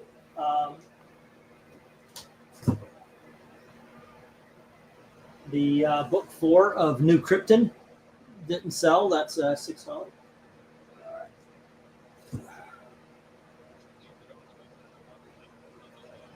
Okay. And let's see.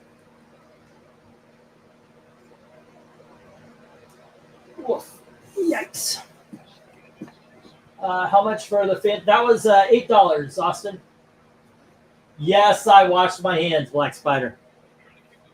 I always wash my hands, but now it's actually even better because my daughter's addicted to Bed Bath & Beyond. So no, that's not the one. There's something else like that. But there are so many smell good things here. All righty, Austin says he's going to take that FF. All right. Let's see, Austin. And that is MGC number 30. $8. All righty. Those gold key books are getting more and more scarce. If someone wants to get those properties really going again, they'll fetch a mint eventually. Says Dark Admiral. All righty, but not a lot of love for these books, so let's just get a stop so we can get that last slot in here. All right.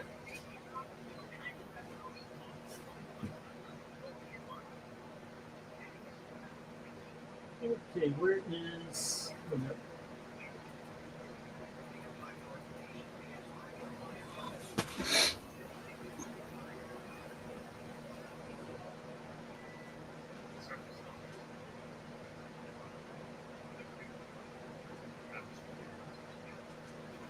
Okay, hold on just 1 second.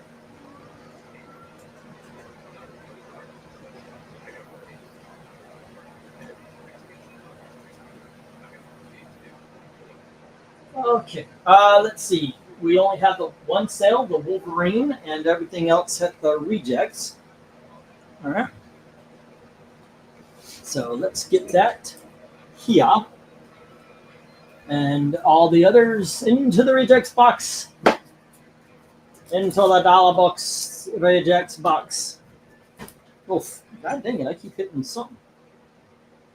And last lot of the night, ladies and gentlemen. We have X-Force, issue number 32. Whoop, hold on. There we go, let me put these in somewhat order.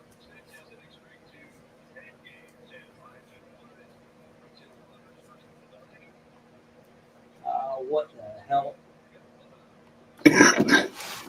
Man, I hate the way they did later issues with the writing and everything being so freaking dark on the damn book. I'm pretty sure it's just an old man complaint because my eyes don't work as good. There we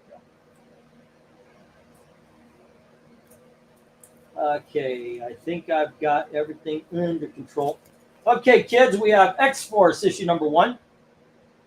And here is X-Force issue number 31. And we have X-Force issue number 32. And here is X-Force issue number 40. And we have X-Force issue number 43.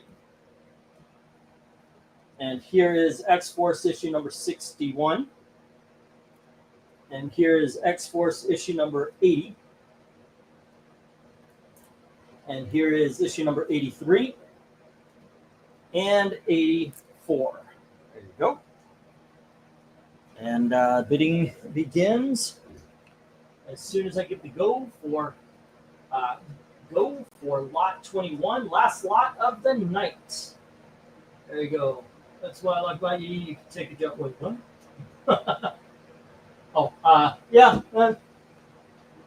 Actually, that's a legitimate question. I'm handling things I'm going to be sending to you. So, yeah, why not? Austin says $1 on one. I'm pretty sure he means $1 on A. But we're gonna. I'm going to assume. Alrighty. I'm going to make an assumption, make an ass out of you and Umption. Okay, that's X-Force 1. Get off my comic. Alrighty, and that is Austin with a buck. Alright. And does X-Force get any love? Because usually the answer is no. X-Force does not get a lot of love. Boom, boom. So what you reading, Eric? What's on the bookshelf right now? What's off the bookshelf and into your hands right now? Right now, I'm reading issues of Nexus, Airboy, and John Sable. Cool. Speaking of John Sable, that is going to be one of the covers ranked during Ethereal Dragon Month. Good. Yeah, it's something. We're finally getting around to this book that you've praised. Should throw some Nexus in. Well, we've got some good ones coming up from RDV. Mostly it's RDV. I think we're done with Dark Admirals, and so it's RDV is mostly this month what's left. And one video, the ladies said that they wanted to put up kind of like their favorite covers, and Jim has Wonder Woman. So we've got Red Sonja on Sunday tomorrow. Millie the model should be on Tuesday, and then on Wednesday is Wonder Woman, and on next Friday is the Lester's favorite, and then Sunday is the Avengers annuals 1 through 12. So there's good stuff coming in. Those extreme 90s art, I usually get just to experience the feeling of that time in comics. I usually don't actually like it that much. It's more of an educational experience. Yeah, I get it. Yeah, I like the fact that everybody kind of is on Rob Liefeld's side, not for his art, but for his enthusiasm when it comes to the comic book industry. At the very least, you can respect it, right? Except for I'm not real keen on what he's doing right now. What's he doing? Not that he's doing. Yeah, I don't have a problem with that he's doing it, but saying that this should replace the comic book shops, that everybody should go to his model of selling direct to customers. Wow, that's great when your name is Rob Liefeld and you have a cult following, but that obviously would not work industry wide. Yeah, that's a lot of people out of work. Yeah. Well, and if it wasn't for comic shops, nobody would have known who Rob Liefeld was. That is true. For him to become the guy that was able to do this. Yeah, it sort of is like, thank you for the success. I'm going to pull the ladder up behind me. Yeah, kind of. You know what? Nobody's bidding on these. Let's say stop. And the X-Force number 1 goes to Austin. How has the baseball game on the race car track been? Austin is asking. It rained all night. They didn't even get an inning in. They're going to resume it tomorrow at 1. Well, you'll probably be able to hear echoes. From where all the 85,000 people aren't anymore.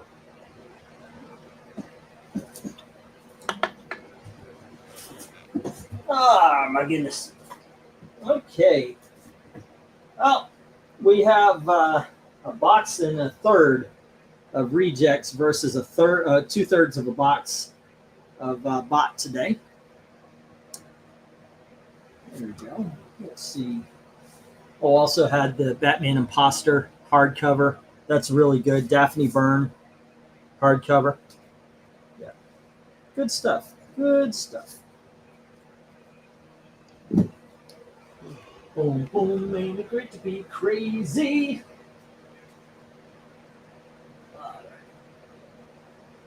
Singing and dancing the whole day through.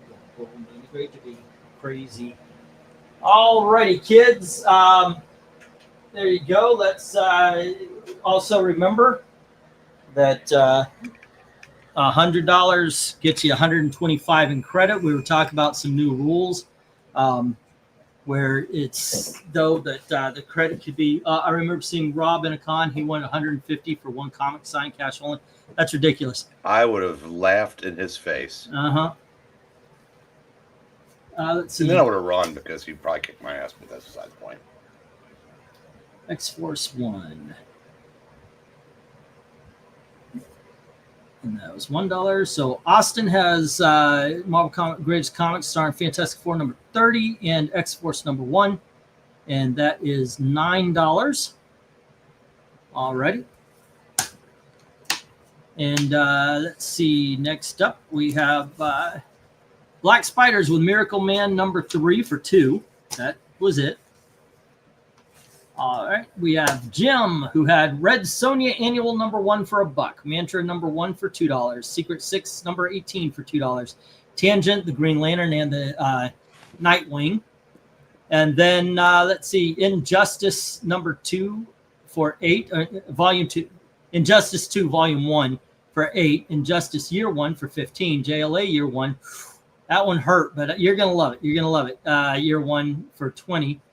Unknown Soldier 202, I believe it was, for $8. Archie 156 for $8. Jughead 131 for $8. And X Factor Mystique cover for $0. Secret 6, 2 and 3 for $2 each. Satan 6. Sorry, not Secret 6. Let me. There you go. And then let's see, Secret Origins, the arm fall off. And Deathlock number 1, $2 each, as well as JSA 38 and Jonah Hex for $2. X-Men 26 for $1. All of these are $1. Batgirl 41, Cloak and Dagger 7 and 17, X-Men Unlimited, and Wolverine number 73, and I've got $94. Thank you, Austin. Next up, Michael Taylor had Brave and the Bold 117 at $20.50. We had a firefight today. Michael showed up tonight? Yeah, Michael Taylor showed up, and glad to see you're doing well, Michael. Is he still here? Yeah, where were you the last 2 or 3 weeks? We're worried about you. Tony Hayes had Give Mystique to Jim, X Factor lot of 10 for $7.50. 6-Gun Gorilla for $1. Power Man Iron Fist 116 for $2. Micronauts New Voyager, I believe it was number 8 for $2. Losh Legion of Superheroes 205, 208, 210 for $2 each. Solomon Kane number 2 for $2. X-Men Beauty and the Beast for $10. Uncle Sam trade paperback for $8. Submariner number 64 for $8. Crash Ryan number 1 for $2.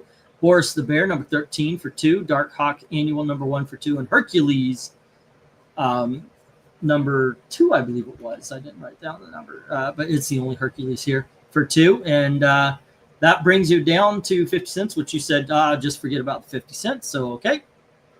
And you's even. Bless me, I just paid my big bill.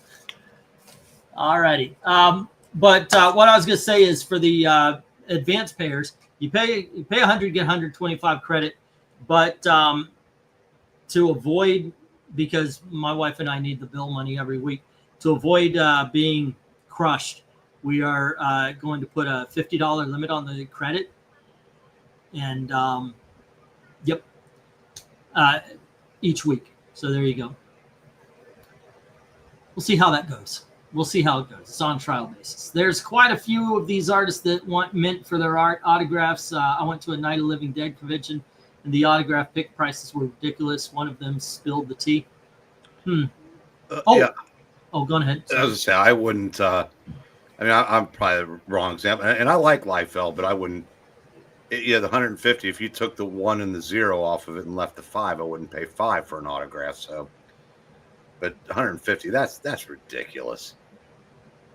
The first time I went to a convention, I didn't know that celebrities charged for their autographs, and I brought some stuff to get autographed. I didn't know the celebrities charged. I went up to Dirk Benedict. I had a VHS copy of a movie called Ruckus. I love it. It is low budget Rambo, First Blood, right? And it's ridiculous. He was talking about it like it was the greatest movie of all time, and I'm loving it because it's one of the worst. But he talks about it, and I think this is awesome. I'm not going to tell him I love it because it's a bad movie, because he's so proud of this thing. And he goes, "You want me to sign this?" I said, yeah, that would be great. And he signs it, says that'll be $20. I mean, he already signed it, and I'm like, what? He goes, "That'll be $20. $20 for an autograph?" He says, yeah. And my friend goes, "That's how they make their money." I did not know this. The first time I was at a convention, I thought people just, "Oh, well, thank you. It's nice to meet you, blah, blah." I thought they were getting paid by the convention, not, by the person. So I go, "Well, yeah, sorry, I didn't know. Here, you want the cassette, the VHS, sell it to somebody, I guess, And he goes, "No, you can have it. Just remember next time." Like, he was mad. But, I'm not going to pay $20 for an autograph. I paid $20 for Mike Grell's autograph, but it came with a picture. It was one of those where it was it was a poster print. So, okay, you buy it, and he signed it. It was very nice of him. Thank you. So I really paid for the picture, not for the autograph. I wish I got that Wildfire Dawn Star picture he had. That was $40. I went back to get it, but they were sold out. Speaking of Mike Grell, I read another 12 or so issues of his Green Arrow run. Mm-hmm. And I think I'm pretty safe in saying overall, his 80 issues, that was the best sustained run of post-crisis DC. And this Superman Triangle stuff was probably a close second, and I liked almost just about everything DC did. But Grell's, it's hard to take any Green Arrow seriously after reading Grell, because his is just so much better than anything that's come after it. Yeah, I can see that. And okay, sorry, I'm missing Wonder Woman, True Believers, and Supervillains. Okay. Sorry. I was just gonna say that it's funny how a conservative got that character better than any of the liberal or lefties that have written him since. I know, right? It's just wrong. And he wrote it with a left-leaning bent because he got the character. He didn't shy away from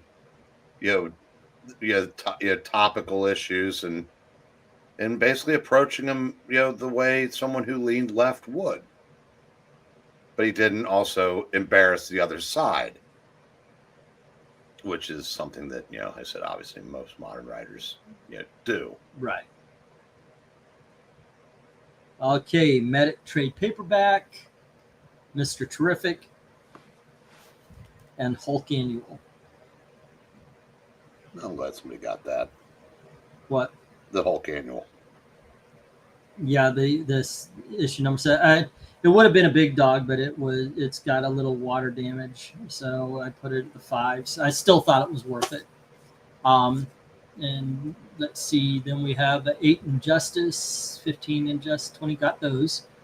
Unknown Soldier, yep, got that. Jughead and Archie, Satan 6, yep.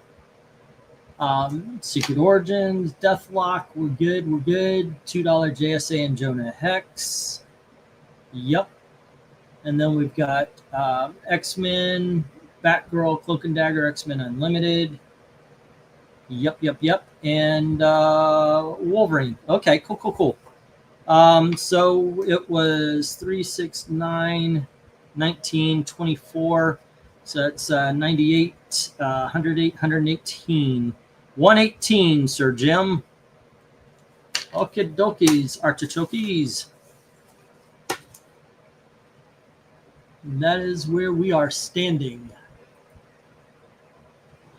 Okay, after Girls Run, the only run of Green Arrow I liked was the Connor stuff. Michael Taylor had Raven the Bold, number 117 at 2050. Tony Hayes. Okay, I read everybody's, I think. Yep, we're all. Glenzer, Dracula Lives, and Heroes of Kung Fu, number 1. It's 17. RDB didn't have. Zach had Speedball, number 2. Wolverine and X-Men 40, 41, 42. And Wolverine X-Men, number 1 at 10. So that is $14. And Austin was the first one I read. Okay, cool. We have everybody. Well, I invited Dom in. He said he would join us for the conversation, never showed up.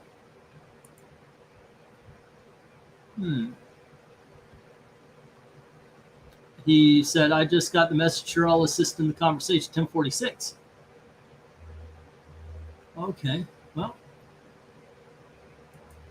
let's see. We are pretty much done unless anybody wants to see a reshow or something along those lines. Let me know. Neil Adams charged $40 for a pic with him with your own camera. I know. That was ridiculous. That was absolutely ridiculous. When I saw that, meeting him was such a disappointment because that is all he was about. It was all he was about. He wouldn't even have a conversation. He wouldn't talk about anything. It was all about, well, you're going to buy a print, you got to buy this, you're going to buy that, you buy that.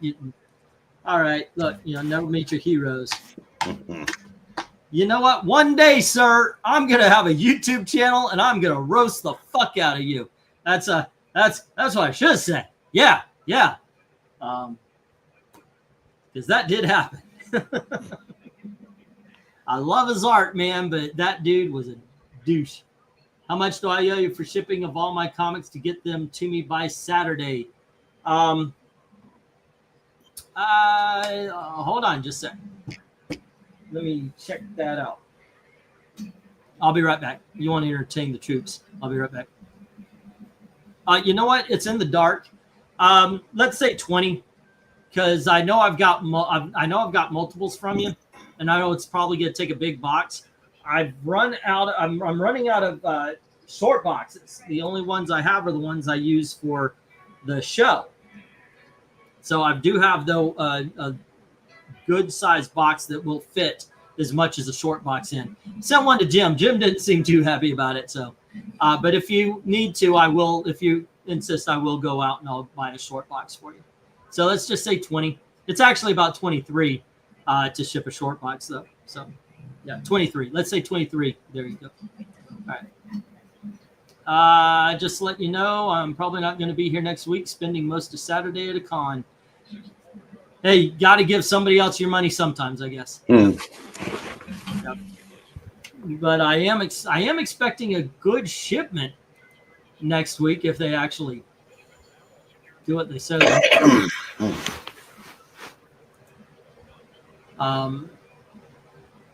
It's just about 120 books. Where is it? Yeah, Adventures into Comics, some Supergirl issues,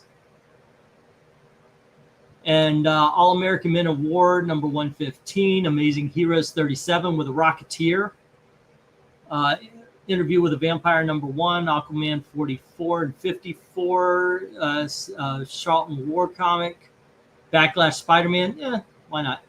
Betty Boop 3D, DC Special 26 with Enemy Ace, some Phantom, Hot Stuff, Dracula versus Zorro, The Vault of Horror, the EC archives that I've been getting, Vault of Horror, Vault of the Something of Fear, The Old Witch of Fear, it says right here, Two-Fisted Tales, Fighting Marines, Flash Gordon, Frontline Combat, Gotham by Gaslight, Haunt of Fear, Haunt of Fear, Haunt of Fear, Haunt of Fear, Haunt of Fear, Haunt of Fear, Haunt of Fear, Haunt of Fear, more impact.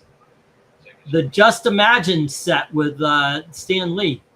Joker, the Justice League International Annual #2 with the Joker, Justice League number 250, Lady Rawhide, the Lobo miniseries, Marvel Holiday Special, Medieval Spawn and Witchblade, the Star Trek V movie adaptation. Where's that for? No, that's 4. Official Buzz Sawyer, Rocket Man, Sergeant Rock, Silver Surfer, Spider Boys, Spider-Man and Batman, Star Trek X-Men, Tales from the Crypt, The Defenders, Incredible Hulk, Wedding Issue, League of Champions, Lone Ranger, Uncanny X-Men, The Unexpected, Two-Fisted Tales. There's just so much coming in, hopefully by next week. So it's going to be a great auction. That's what I was expecting by today, but they didn't send it in time. That being said, guys, shipping is crazy. Yeah, it is. It really is. It's gotten up there now. There you go. Fucking I'll send you that already, sir. I'll make sure to get your books out by Monday, maybe Tuesday.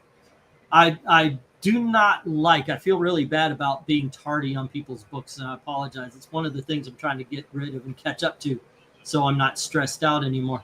Because I'm showing physical ailments because of it. I can only get my mail on Saturdays. I don't want my packages to wait too long at the post office. Okay, all right. All righty, kids. Thanks for making another successful auction.